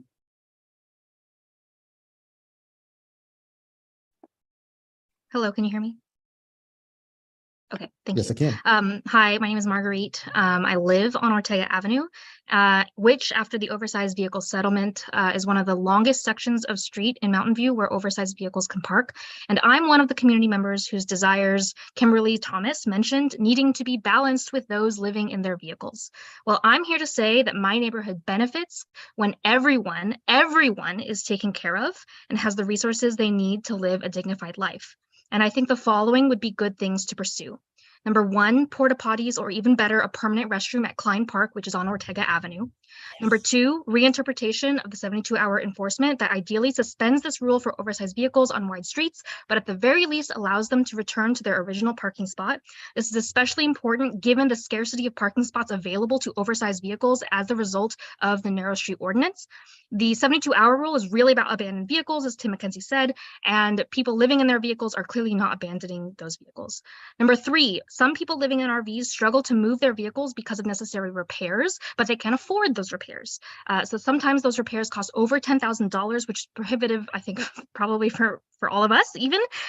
When services such as showers, laundry, restrooms, etc., are not in walking distance, these people are effectively unable to access these services. And this speaks to the necessity of bringing services to the people that need them, rather than requiring those people to move in order to access them, highlighting again my call for a porta potty or permanent restroom at Klein Park. Number four, reallocate funding away from chalking and enforcement of the 72-hour rule and use that funding instead to prioritize more services. Lastly, with regard to the high number of complaints against oversized vehicles violating various rules, I'd like to add useful context there. When someone is in need of services, they call the various hotlines that the city provides for unstably housed community members. And the city keeps track of how many requests for aid there are. And when someone is upset about oversized vehicles, they call the police hotline. As Derek Langton mentioned, there are people who are, as he says— Thank you. Your time is up. Ms. PD. Hi there. Thanks so much for all the conversation tonight. Definitely learned a ton from your presentation and all the interesting comments and questions that have just been shared so far. I really appreciate the compassionate approach and the fact that every single person seems to be approaching this issue with compassion for folks who need support. And I also think we can continue to do more. We can continue to improve. I'm hesitant to ever rest on our laurels by the narrative of we seem to be doing more than our neighbors. That's not a sign that we can back off, but maybe that other folks should continue to step up. And I've heard so many great ideas for how to further improve our response to this issue in our community. So thanks everyone for sharing all those. I heard a rumor that there was a residential parking permit program that had been either floated but never created or created but never implemented. And I was curious if anyone in the city could speak to this or had heard of this, just because it seems like it could possibly be a more powerful incentive for vehicle residents to be assessed with the city. I think it was Kimberly Thomas who mentioned that the city's interested in having these residents be assessed to access things like county services, medical services, programs like Crestview and Life Moves. Well, it seems like these residents may not be interested in Crestview and Life Moves, but if they would be interested in a residential parking program that would allow them to stay put without being hassled and let MVPD officers do other job responsibilities rather than all this hassle of enforcement and chalking, it just seems to me like there could be a mutually beneficial solution if we were to look into a residential parking program that includes all MV residents, vehicle residents, and non-vehicle residents alike. So just curious if any looking into that had happened. I'm not timing myself, so I don't know where I am in my 2 minutes, but my other question is, I heard it rephrased a bunch that communication is being improved between different departments regarding enforcement, and that the goal is to always forward things through Officer McPherson to do this direction on the less expensive community partners for towing. But my curiosity is, in moments when that communication is not possible to communicate with us directly, what happens? Thank you. And next we have Mr. Brown.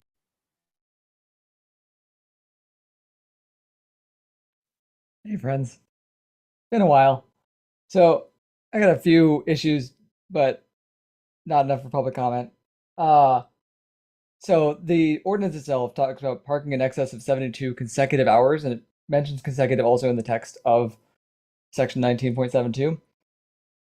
That implies that it's not about the space, it is about the length of time at the space. It also talks about how, moving a short distance, like moving the vehicle a short distance, and the fact that it references the odometer means it does not actually talk about the spot, or being in the spot, or returning to the spot. It implies strongly that it is a matter of circulation, of actually moving the vehicle throughout the town 1,000 feet, which does not prohibit moving to the same spot.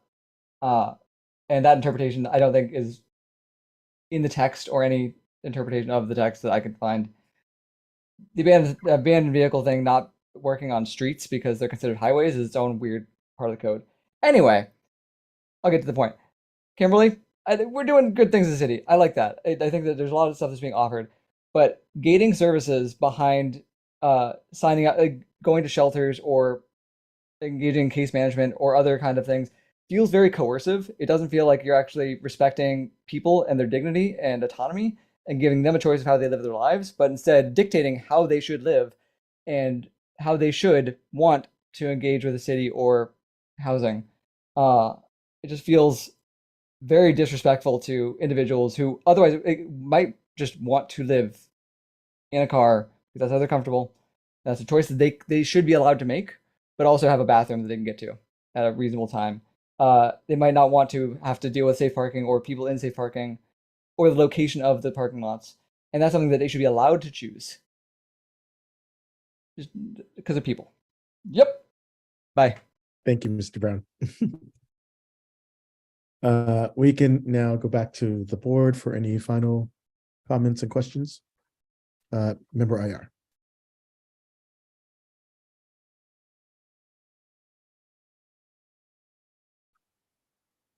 You are muted.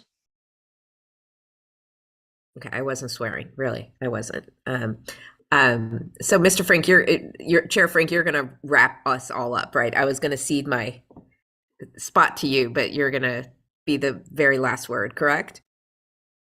Yes, ma'am. Okay. Okay. So I heard some things in the public comment that I like, and then I had one question for Captain Canfield because we had a separate conversation. Maybe I'll start there, and then I want to pick up on some of the public comment that I want to find out a little more about. Captain Canfield, you and I chatted about the Parks and Rec Department talking about reducing public bathroom hours because of an influx in graffiti, especially hate graffiti in park bathrooms. And so they were talking about reducing the hours that public bathrooms were going to be open. Have you heard any more on that? And is that going forward? I have not heard anything more on it. It's certainly something that we can follow up on and see what actions have been taken. But I do know that graffiti and vandalism in the bathroom was an important issue to the Parks Department and to the Police Department and to a lot of members of the community in which it was happening. But certainly I can circle back and find out what action has been taken and if it's been taken, when they anticipate that going back to normal and what the plan is moving forward. But I don't have an answer for you right now. Okay. I'd like to understand that because I do think that people make a correlation between keeping bathrooms open 24 hours is that the person in the vehicle who's walking with their kid to the bathroom is the one doing the graffiti. And there's actually, and I learned this from Tom Myers at CSA, there's no correlation between keeping bathrooms open longer and graffiti. If people are going to do graffiti, they will find a time to do graffiti, but that doesn't mean our neighbors who live in vehicles are the ones doing the graffiti. So I want to point that out. Okay, so my request for porta potties has doubled since I heard from Marguerite. I think we should have a porta potty over at Independence and Pioneer and over there, and we should have a porta potty at Klein Park. So now I'm gonna be taking that forward and being loud about that. I'm curious about this residential parking program. Did we have one? Did we consider one? I didn't fully understand. Was there something that was looked at that got backed off of? I like it as an idea for a way to assess people. Can someone help me with that? Because I hadn't heard about that before.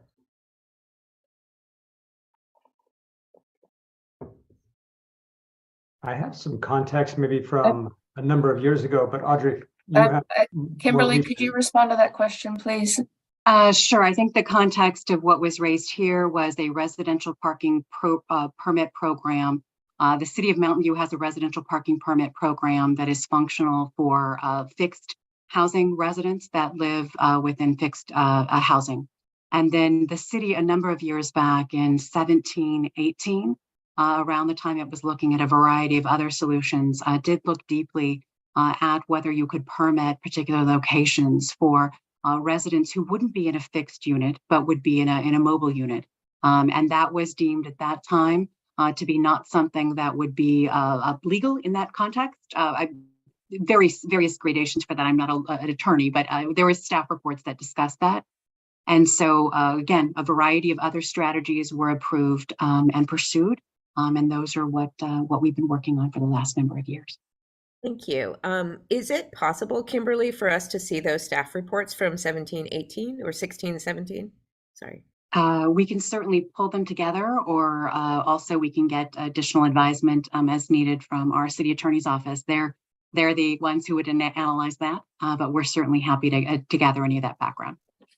Anything that has been previously published from there, I would like to make available because I find the thought intriguing. I just want to understand what's been explored so far, so I'm not, talking about the same thing that we know gets to a dead end. I don't want to waste people's time that way. So that would be amazing if that could happen. So there was a question, and then that I was interested in. So all roads lead to Officer McPherson is what I understood. What happens if communication does not lead there and it goes astray or goes? I think that was what Ms. Petey was trying to get to, and I'm interested in that. What happens? Does if is Officer McPherson brought in for every case, or what happens when Officer McPherson is not involved? So we definitely try to have redundancy at the department. So Officer McPherson is, the lead community outreach officer, but she also works closely with Scott Thomas, Sergeant Scott Thomas, with Lieutenant Atkins.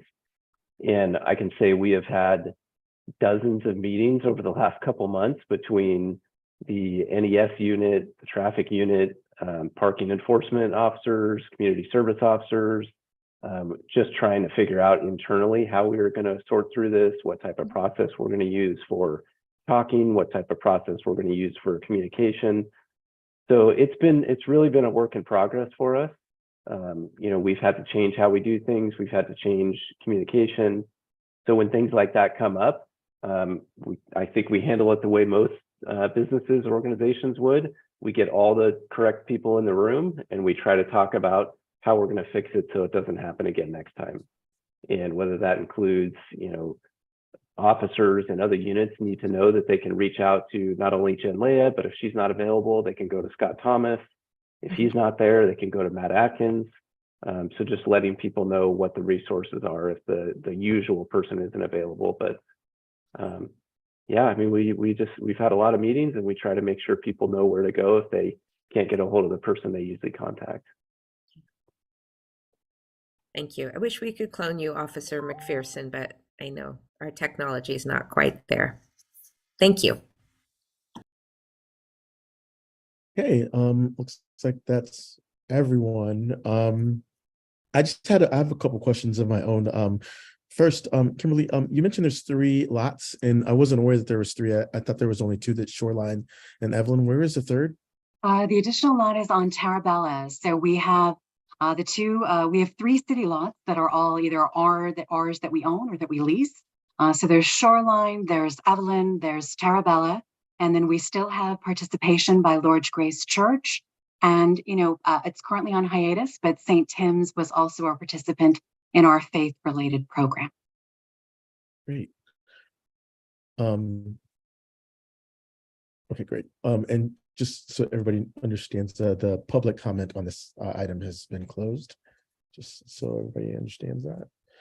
And then I have so this is an issue that's personal to me because I have experienced this, which is that towing is cost prohibitive, especially for people who are struggling already. And so what is the process if you tow someone's home, because that's really what this is, how do they get it back? And is it, like my neighbor told me a story about getting towed in the city of San Francisco, and when the lady in front of her and she got to the towing place, it was $700 to get the car back. And this poor young woman was like, you have to keep the car. I don't have that. And so is that what we're doing here? Is that what happens is if the person can't afford to get the car back, they just lose their home? Can someone explain like what happened there?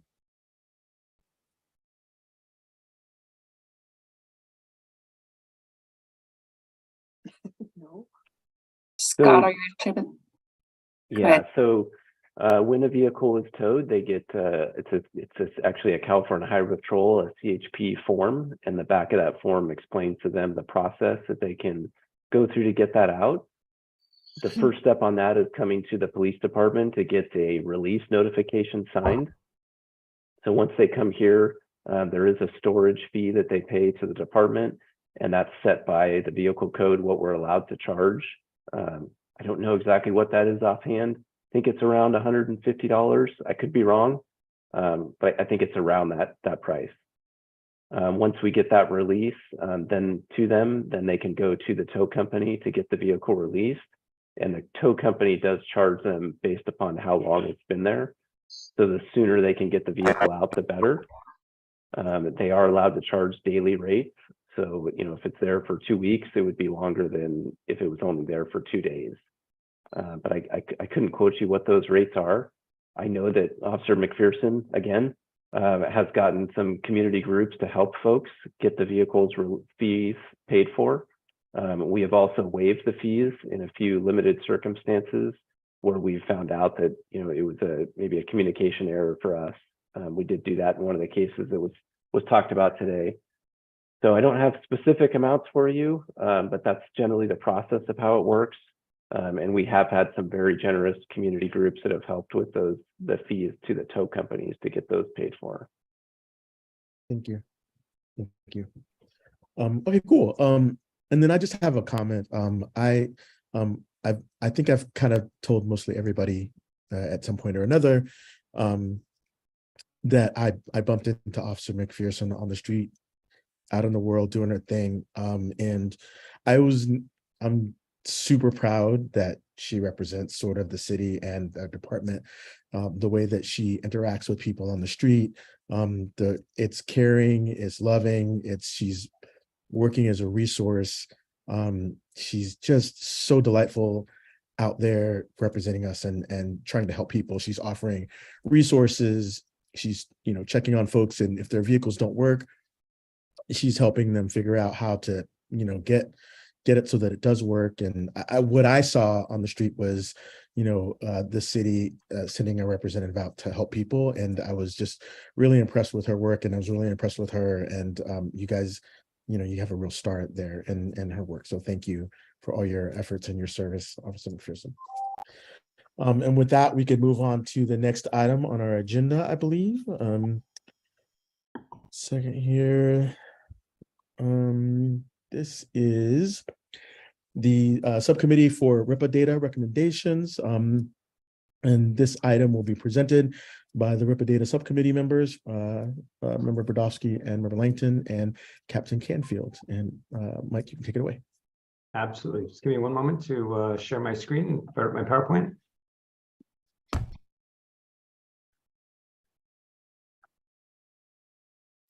Yeah, I'm Member IR.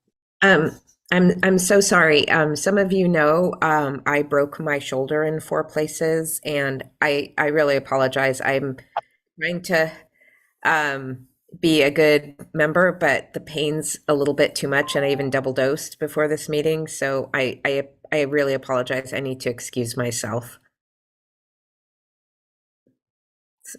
Thank you. Take care. Thank you.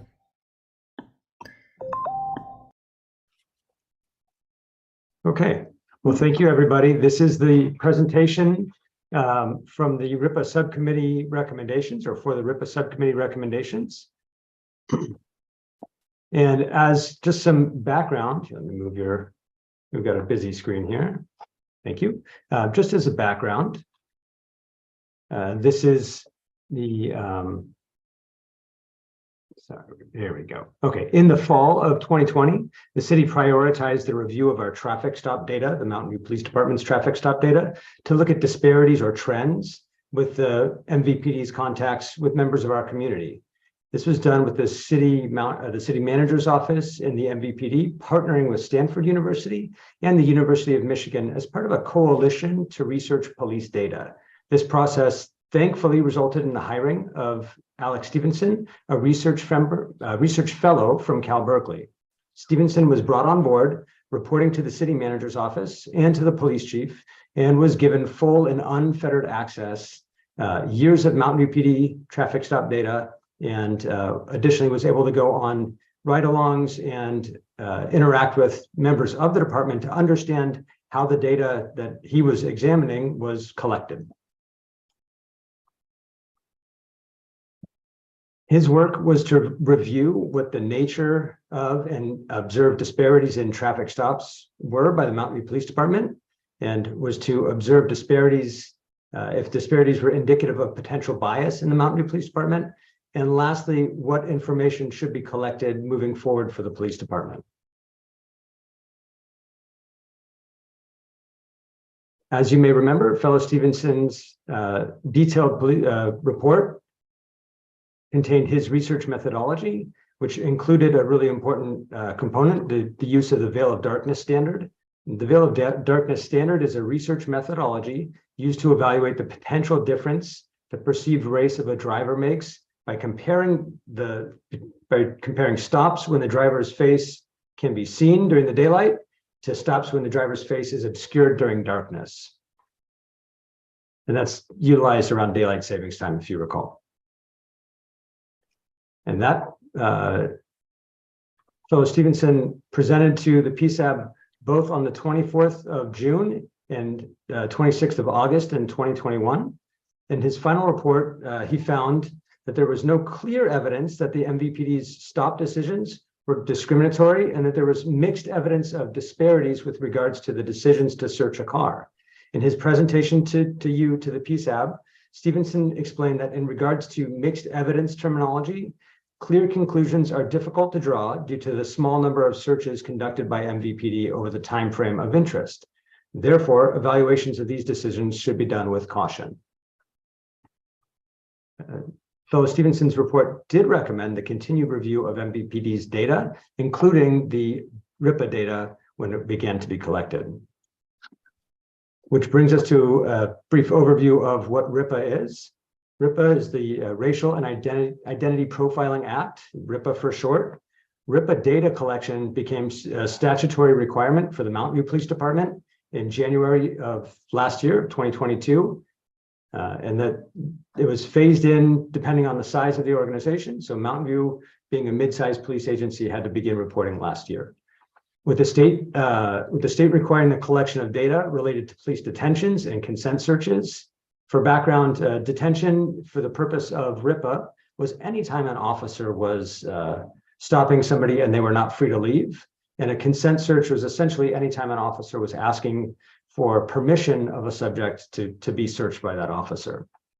The required data sets were both the date and time and the duration of the stop, the location of the stop, the officers perceived what the officer perceived as the race or ethnicity of the person they stopped, the perceived gender of the person stopped, whether the person stopped was perceived to be a member of the LGBT community, the perceived age of the person stopped, whether the person stopped had limited or no English fluency, if they were perceived to have a disability, what the reason for the stop was, and whether or not the stop was a response to a call for service. And lastly, what the action taken was during that stop. So whether the person was searched, arrested, cited, or just reprimanded.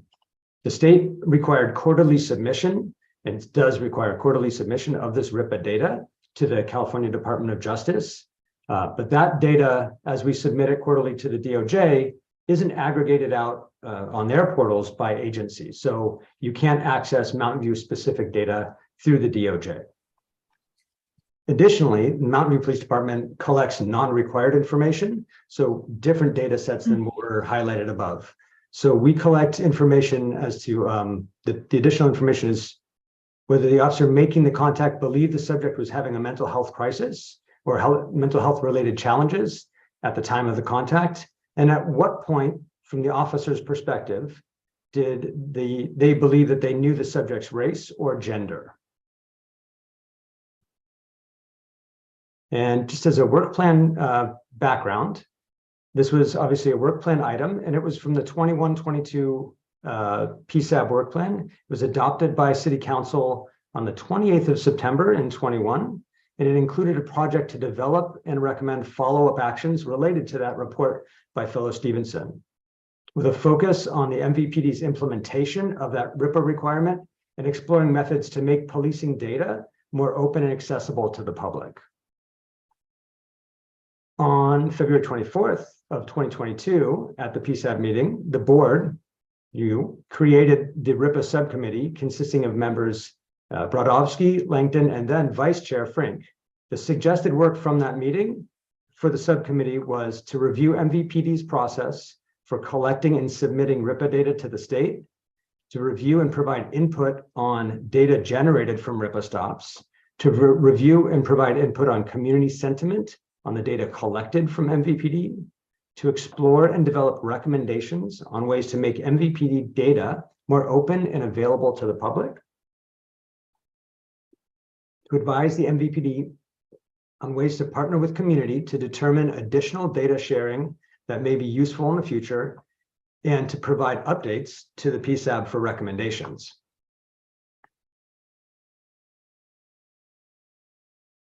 And I'll give you a little bit of the background before the subcommittee members speak, but just some of the background on the research that the subcommittee did conduct. They began this process by researching and reviewing the background, the legislation, and what the actual act, the RIPA Act itself, and then reviewing the data sets collected and required, all the requirements that we do submit, and then reviewed the user experience, that interface that our officers have, as well as the data entry process and the appropriate department policies that we have related to RIPA. And that was done by Professional Standards Unit Sergeant, or with Professional Standards Unit Sergeant Matt Atkins at the time, now Lieutenant Atkins from this evening. And then they examined the department's RIPA data. So they looked at the data once we were able to collect it. They examined the data that we were submitting and the subsequent DOJ audit. So the DOJ examined the accuracy with which we submitted information, and they were able to review that audit as well. And then lastly, they discussed and reviewed the work by Research Fellow Stevenson and discussed the challenges and the process for his work. And he provided perspective for the subcommittee on their work. And next will be subcommittee outreach. And this will be presented by Member Bodovsky. Thank you. How do I get on? I'd like to begin by, am I being seen? Yes, you are. Okay. I'd like to begin, yeah. You're seen, but you're in the, so we're still sharing the slide. So you're seen, but you're small, if that's okay, but you can No, be that's heard. fine. No, I need the fine. slide. I need the slide too. I'd like to begin by going over again what RIPA means, because every single time we have a meeting or we're talking about RIPA data, I think, what do the letters mean? And so I'll just repeat them again.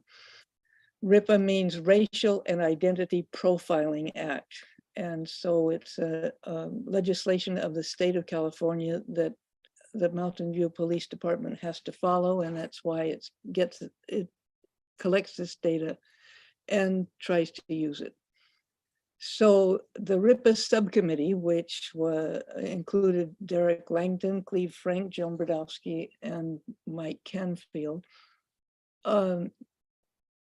with the help of our staff, made a list of community stakeholders we thought would represent different parts of our community, looking at especially Latinos or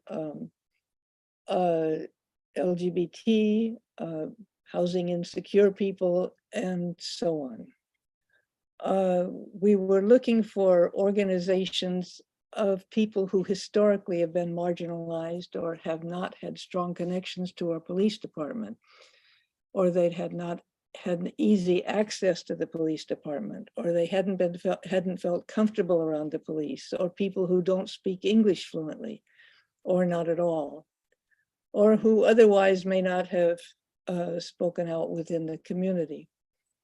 So we understood that our community or communities are diverse, and no group, if we try to talk to one person in a group, like one person in the Latino community, he's certainly not going to reflect what everybody in that group would say. However, even so, we got some good information. We developed a questionnaire, we had a conversation guide or something like that to use when we were talking to the people we interviewed. The idea was to gauge in each case how important the RIPA data was or could be to that group, how the group might use the data, how the group would like the data formatted if it showed up, and how best to make it available to the group or groups. And then we got the feedback either through direct telephone conversations with representatives of the different groups, or in some cases, just by email response. Some people just wanted to see the questionnaire and said they'd answer on email. So then the next part of this is slide 2. Do we have slide 2? Or would you like? Yes. So the themes that we picked up when we interviewed all of these people, for instance, we often had 2 people in one segment. For instance, where I talked to 2 different people from the Cafecito group. And we could identify themes that were common to all of them and other themes that were picked up by one group and not another, but here are the important ones. The RIPA data that the Mountain View Police Department gathers should be provided online and should be provided visually and also graphically. Visually could mean written, something written textual, but graphically means in tables or in graphs. And a lot of people felt this was important. And people mentioned that the data should be put, and this means in a tabular form that can be manipulated, meaning that if people wanted to take the data and further slice and dice, that they could do that. Then everybody said, oh, the data should be presented in the languages of Mountain View, which are Spanish, Mandarin, and Russian, plus English, of course. And of course, everybody wants the data to be easily accessed. They don't want us to have to go digging through files or having to make a big application and pay $105 to get access to the data. They said that they would like to have the data to inform their groups how safe they can feel with the Mountain View Police Department.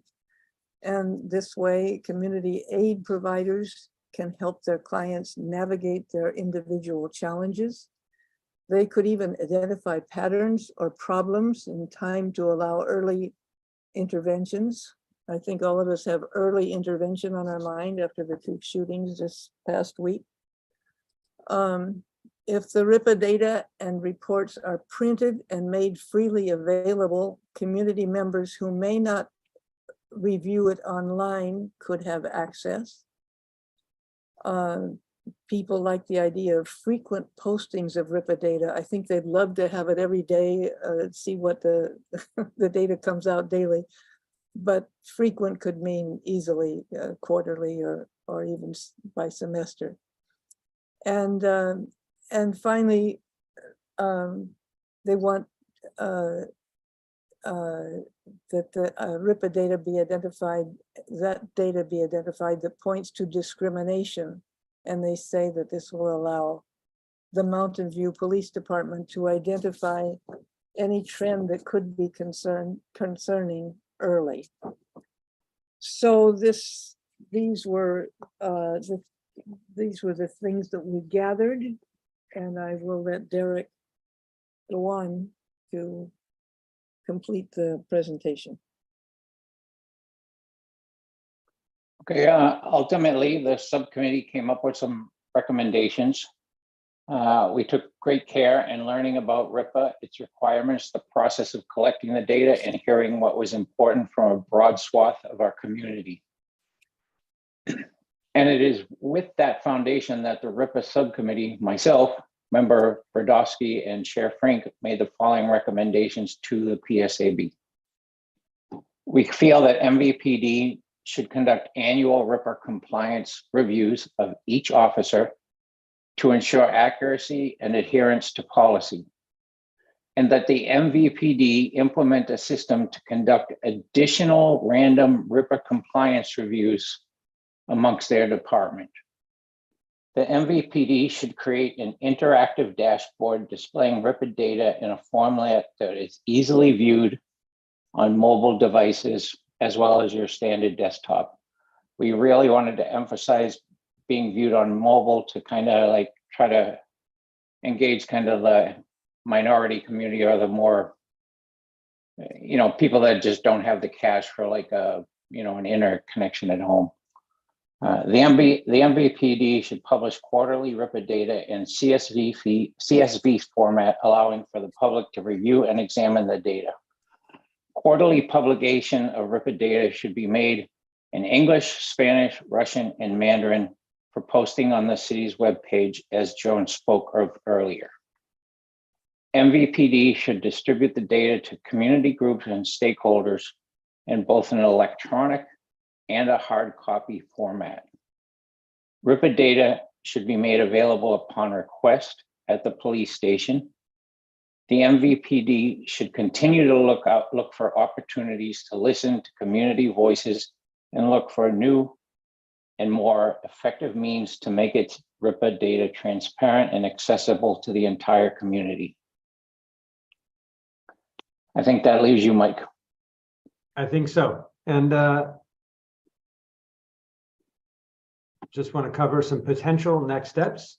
They're very similar to the recommendations, obviously, but including kind of some staff expectations or intent as well. So to continue to collect both the required RIPA data and the additional data sets that we've elected to collect, to collaborate with Research Fellow Stevenson to ensure continued external data analysis, including applying applicable RIPA data to his existing research that he's already done and work that he's done, to research and implement an interactive and mobile-friendly RIPA data dashboard, work with the city manager's office and the city to publish quarterly RIPA data in English, Spanish, Russian, and Mandarin on the city's website, and work with the city to place the RIPA data on the new restructured website as that begins to be rolled out. Make quarterly RIPA data available upon request, as mentioned, in the CSV format and in paper formats. To publish the accessibility of its RIPA data across the department's various social media platforms and directly to stakeholders, and seek feedback on continuing methods for RIPA data access and transparency, and to draft and implement policy for a supervisor to review every officer's RIPA entry accuracy and policy adherence, and to implement additional random internal audits. That concludes the recommendations and the potential next steps, and so we're open for your questions.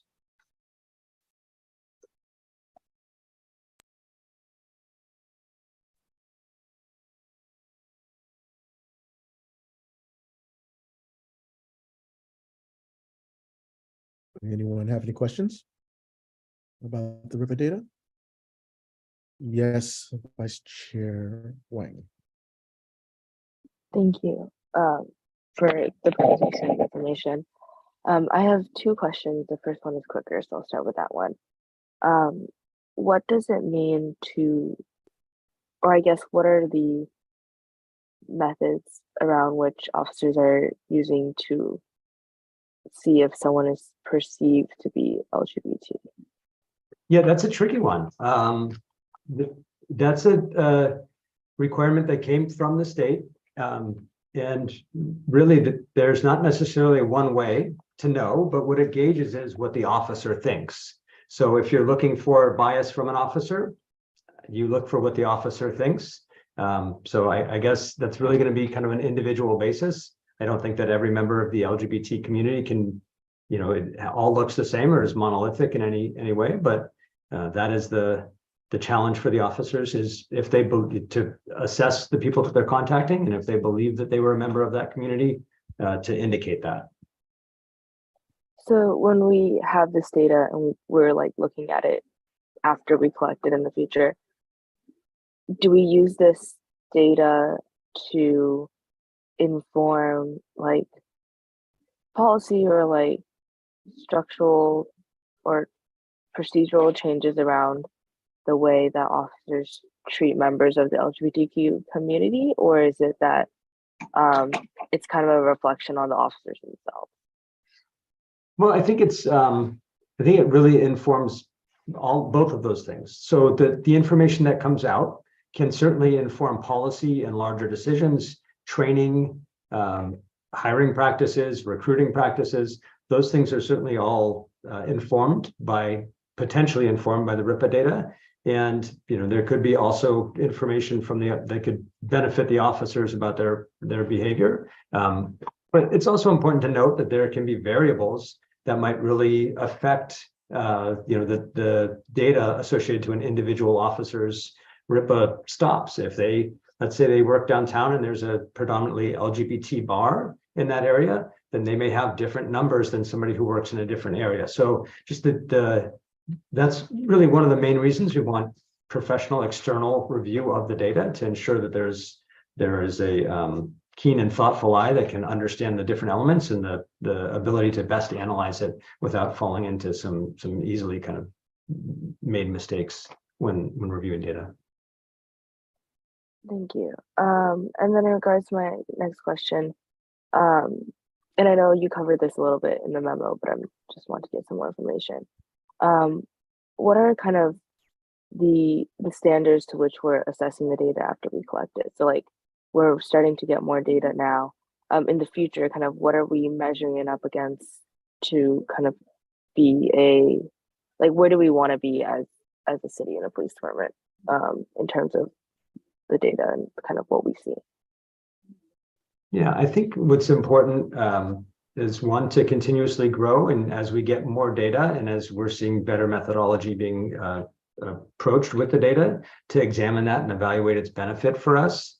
In the short term, speaking with Alex Stevenson, we think it's very beneficial to apply the research that he's already done and to overlap those numerous applicable data sets from RIPA, certainly not every data set from RIPA, but many data sets from RIPA, and continue that research that he's done or continue the research methodology with the new data and see a lot of benefit and value to that. But that doesn't mean that that's the place that the process ends, but it's certainly a good place to pick up and start utilizing this data that we're getting in. We have 1 year of data at this point, but much of that data can overlap with 5 or 6 years of existing data. Thank you. Just kind of for the future, I'm interested in maybe like in a year, kind of coming back as a board or as a committee, as you guys as a committee, and kind of setting standards to which we want to see or want to be at. And I think that'd help us kind of move forward in general and be more actionable. So that's just a suggestion of kind of reflecting a year and then seeing kind of setting some standards on what we want to do. Thank you. Member Langton. Yeah, I just wanted to kind of reply to Jeanette's question about identifying LGBTQ members on a traffic stop. There's actually a lot that goes on a typical traffic stop. The officer engages with one or both occupants or multiple occupants in the car. Usually asks questions somewhat along the line of, what are you doing here? Where have you been? Where are you coming from? Where are you going? The person can sometimes just volunteer that they just came out of a gay bar. They may be traveling with their spouse, their wife, their significant other. There's just a lot of conversation that really goes on with a typical traffic stop that an officer can make some assumptions. They may at times be wrong, but there are ways to kind of make a best guess.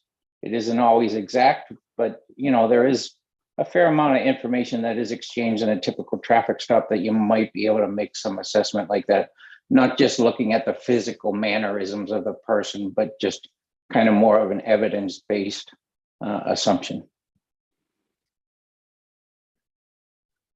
Thank you, sir. And just for everybody's edification, I think he makes those comments based on his experience in years in the business. So in case you didn't know that. Member Tang. Thanks. I guess this is not about RIPA data specifically, but I'm just like curious because now we've been through, like, since we did the study, we've now been through another cycle of daylight savings being implemented and then being over. And I wonder if we have another set of data for the study for, God, the name is Veil of Darkness. Veil of Darkness. Thank you. Thank you. What do I do without you guys? I'm wondering if we have another set of data to take a look at to expand that the data that we already have. So I can answer that. Fellow Stevenson is here and certainly is more qualified to answer that than I am. Alex, would you like to jump in for that one?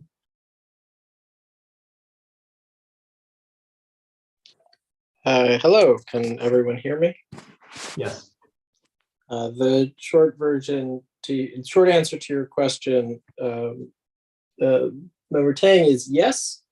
You certainly could. The requirements to run, so if we think of it as what the test is doing is you need periods of time for which we would imagine that officers could view inside the vehicle of a car and see the people inside the car, and then a similar time for which we would imagine those people would also be on the road, but you could not. So if you have an additional year of data, that is the minimal requirement from a data perspective.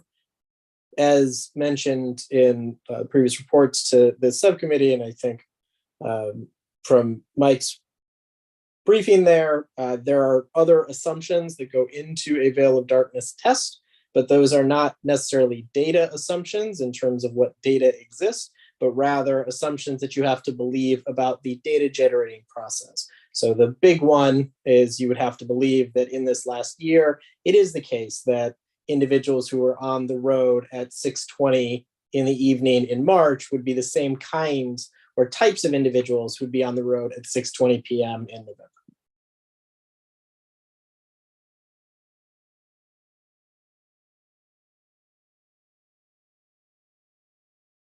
Very good. Any other questions? Very good. I just had this one comment in that we don't, I think we've discussed this before, Mike, but we have a relatively small data set. And so this is a thing that's going to take years to sort of reveal some trends based on the number of inputs that we'll have in it. But over time, it will start to reveal more, less the aberrations that come up from every now and then. Yeah, I think to that point was part of Fellow Stevenson's recommendation to apply the existing or support of applying the existing work to the new data. Copy that. Understood. Very good. Okay, if there are no further questions, may I have a motion to approve these recommendations? Chair What Frank, was that? Yes, ma'am. would you like to call for public comment? Oh, thank you. I forgot. Let's see here. I have a question from, let's see here, Mr. England. You have 3 minutes. Thank you, Chair Frank. Hear me okay? Yep. Yep. Cool, thank you. Cool. Okay, Bruce England speaking for MVCPRA. We have a few points. We heard the discussion. Sounds like you covered a lot of what we have to say, but I'll mention these things anyway. The Traffic Pedestrian Stop Analysis Subcommittee, is that the name? Because we've seen different names in different places. So if there's an official name, it'd be great to be consistent, to use the same name everywhere.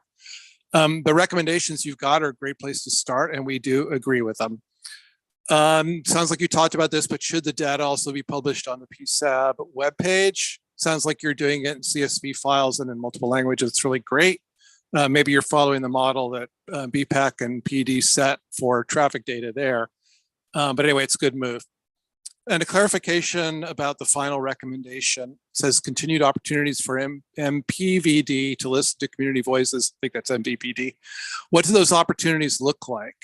Quarterly reports to PSAB, ongoing meetings of this subcommittee that get shared out at PSAB. We're just not sure. And then lastly, a clarification, our understanding is that LGBTQ relates to sexual orientation, and that differs from GIE, which is gender identity and expression. So profiling practices to identify LGBTQ don't necessarily make sense in this context. Somebody can only tell what his or her sexual orientation is, potentially. And that's it for our comments and questions. Thanks. Thank you. Mr. McKenzie. Hi, all. Thanks, committee members, for your, clearly you put a lot of thought and work into this, and thanks for the presentation. It was well done. I really want to highlight and call out some of the things that you did suggest, having the data in like a visual dashboard type thing, like the Santa Clara County COVID dashboard that these days I don't really look at as much as I did back early pandemic, but having that sort of easily looked at and like point and click sort of manipulation, but then also providing it for people to have access to really cut it up. I think Member Brodowski said, I forget the exact turn of phrase, but I liked it. And also the making it compatible with mobile devices, a really key and important thing. Wouldn't it be great if we had some municipal broadband and people didn't have to worry about internet costs, but that's not the world we live in. So thinking and preparing for that. And I wanna highlight that I commend MVPD for collecting extra data other than just what's required by state law. In particular, I did like the officer marking down when in the interaction they themselves thought that they could perceive the various things that they had to mark down by law. I think that is a really key piece of data that will kind of show how the interactions develop in a way that really gives shed some light in that wouldn't have been shed just with the baseline data. So thanks for being thoughtful about what that data is and having done that outreach and how to present it, and look forward to seeing it as it develops.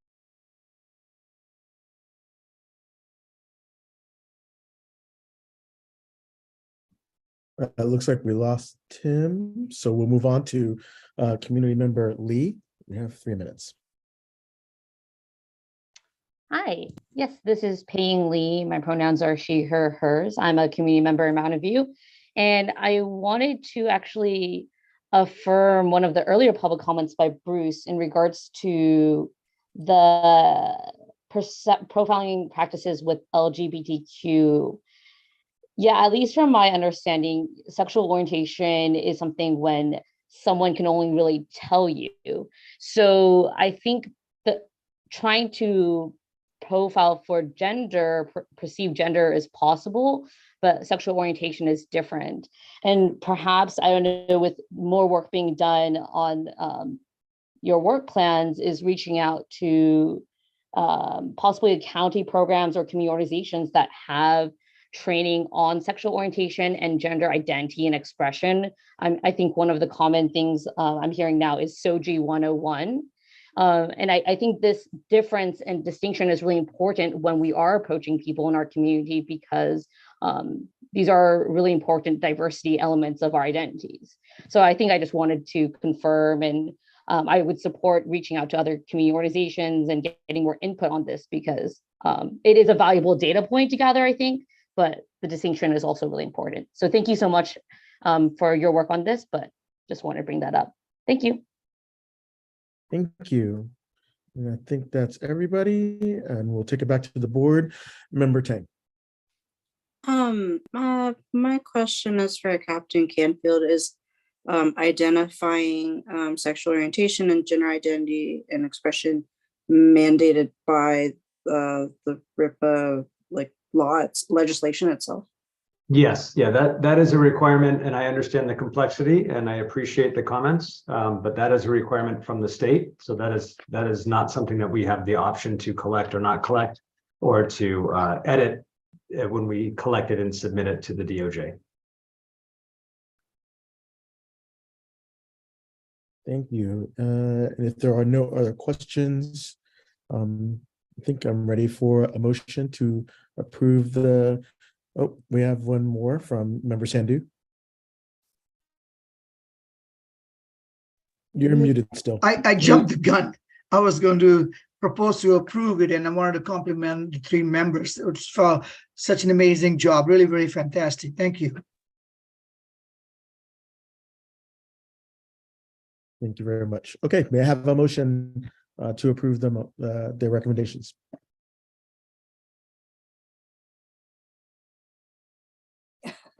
Yes, I did. Oh, so I think Member Sandhu was approving. And then I need a second. I second. Okay, let's put off for a second. And Ms. Ramberg, would you like to call the roll? I will. Chair Frank, Yes. Vice Chair Wang, Yes. Member Brodowski, Yes. Member Langton, Yes. Member Sandhu, Yes, indeed. and Member Tang. Aye. That passes 5-0, or sorry, 6-0. Thank you. With that, we can move on to item 6, which is staff comments, questions, and reports from PSAB members. The next item is board staff comments, questions, and committee reports. No action will be taken on any questions raised by the PSAB at this time. Do any PSAB members or staff have any comments or questions? Member Tang. So I don't know, should we do this one at a time? Because I had a couple things I wanted to bring up. But the first one was, this is the last meeting that I can take from the comfort of my home with my cat in my lap. But that's not the point. I knew that that was coming. The point is that I was wondering about hybrid capabilities for our community members to be able to tune in. And I had been hearing that other other advisory bodies have been using council chambers and also the atrium room, which is AV equipped to do hybrid. Anything Chair else? Frank, I'm happy to respond to that question. And thank you, Member Tang, for sharing it with me ahead of time. The two meeting rooms that are currently equipped for streamed and live participation video are the council chambers and atrium. There are 3 advisory boards that or bodies that use the chambers, and that is limited to those that are policy making or quasi adjudicatory bodies. So in addition to the council, that includes the Environmental Planning Commission and the Rental Housing Commission. And those meetings are staffed for the streaming through contracts with KMVT, which is the provider of public educational and governmental programming for Mountain View. We don't currently use that room or have those contracts in place for any of the other bodies in the city. The atrium is the small conference room on the first floor, and there are a handful of advisory bodies that have historically used that space. And it is one of the rooms that, with all the supply chain issues, we were able to get set up for hybrid or for basically, teleconference capabilities. And that was primarily done to support meetings internally with staff or between staff and stakeholders, and not for publicly noticed broad participation type meetings, in that it is a very small room. The table takes up almost all of the space in the room, and so it's difficult for there to be space for the public to sit comfortably and address the commission. And so that's not the room that we had identified for the PSAB to meet in. That's the plaza room, which is the room that more of the commissions do meet in.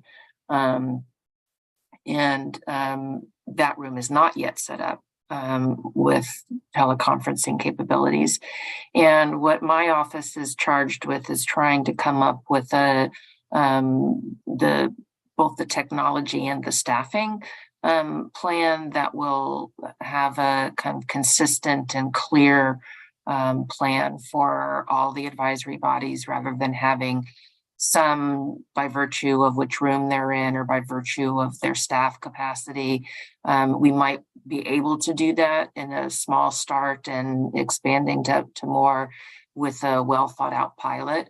But we don't have that planned out at this point. It's and in part it's not for lack of wanting, it's not for lack of knowing that this time would be coming, but the technology issues have been very impacted by different things, like the room setup and what that would, how you would capture all inputs and all audio that would be happening in a room like the plaza, and also just the staff capacity. It's not quite like having two meetings, but when you have the setup and the running of both what's happening physically in the room and what's happening remotely, it requires more, kind of more hands on deck, more effort, and more training to make sure that everybody knows how to do that. So we're not ready.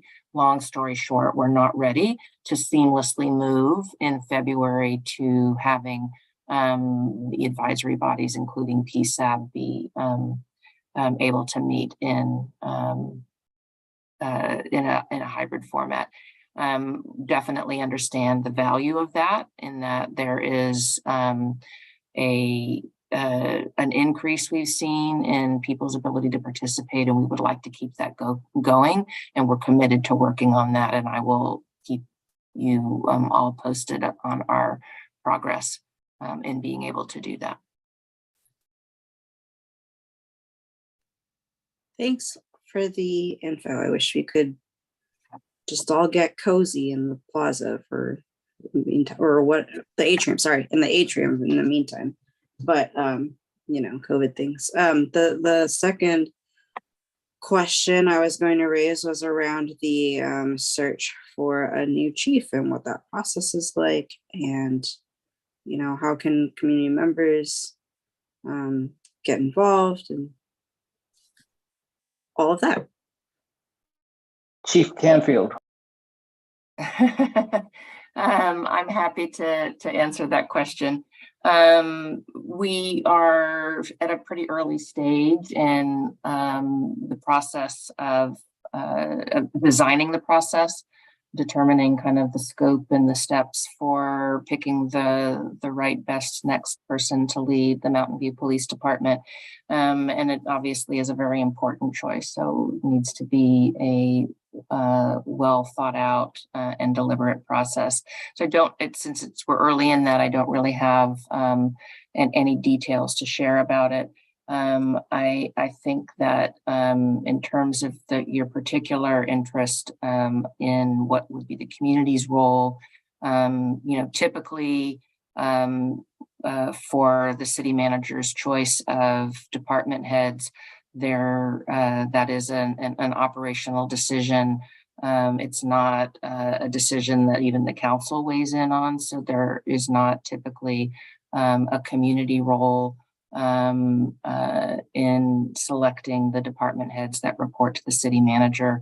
And that doesn't mean that we don't understand the interest. And so one of the things that might be a helpful thing for us to know and consider within the process are the kinds of leadership qualities that the PSAB, and if there are members of the public who submit that information to PSAB, would hope to have be considered in the selection process, or kind of the community issues. That's something that feedback I think is a reasonable thing for the PSAB to be a conduit to have me as staff to the PSAB communicate to the city manager for her use in designing the process and moving forward through that process to select the next police chief. Thank you. The other thing I would say is that Chief Shung is the police chief through mid-February. And at that point of his departure, Max Bozell, former police chief, will return as interim police chief, so that we have steady and continuous leadership as the recruitment process is designed and carried out. Okay. Thank you. Member Langton? You're on mute. Yeah, I hit the wrong button. I just wanted to add a little sub comment to the LGBT component of the RIPA data. I'm kind of just happy that they're trying to assess that. I know it's complicated, to really identify people in a non-biased manner as LGBT. But the fact that there's being an attempt made, I think is great. Yeah, I would second that. Not that we have it here, but if it would identify an officer with a trend towards, picking on members of the LGBT community, I think this data is supposed to sort of borne that out, and I think it's a worthy effort, even though it's complicated. Anyone else? Okay, very good. Yes, Ms. Rampert. I would just like to thank the members of the PSAB for participating in the Brown Act training, either by attending it live or watching the video that was made available afterwards. It is part of our efforts to make sure that we're continuing to support you and all the other advisory bodies in being able to run effective and legal meetings and proceedings. So thank you all very much for doing that. Thank you. Actually, it wasn't as bad as I thought it would be. So, yes, Member Langton. Nope, I'm not on mute.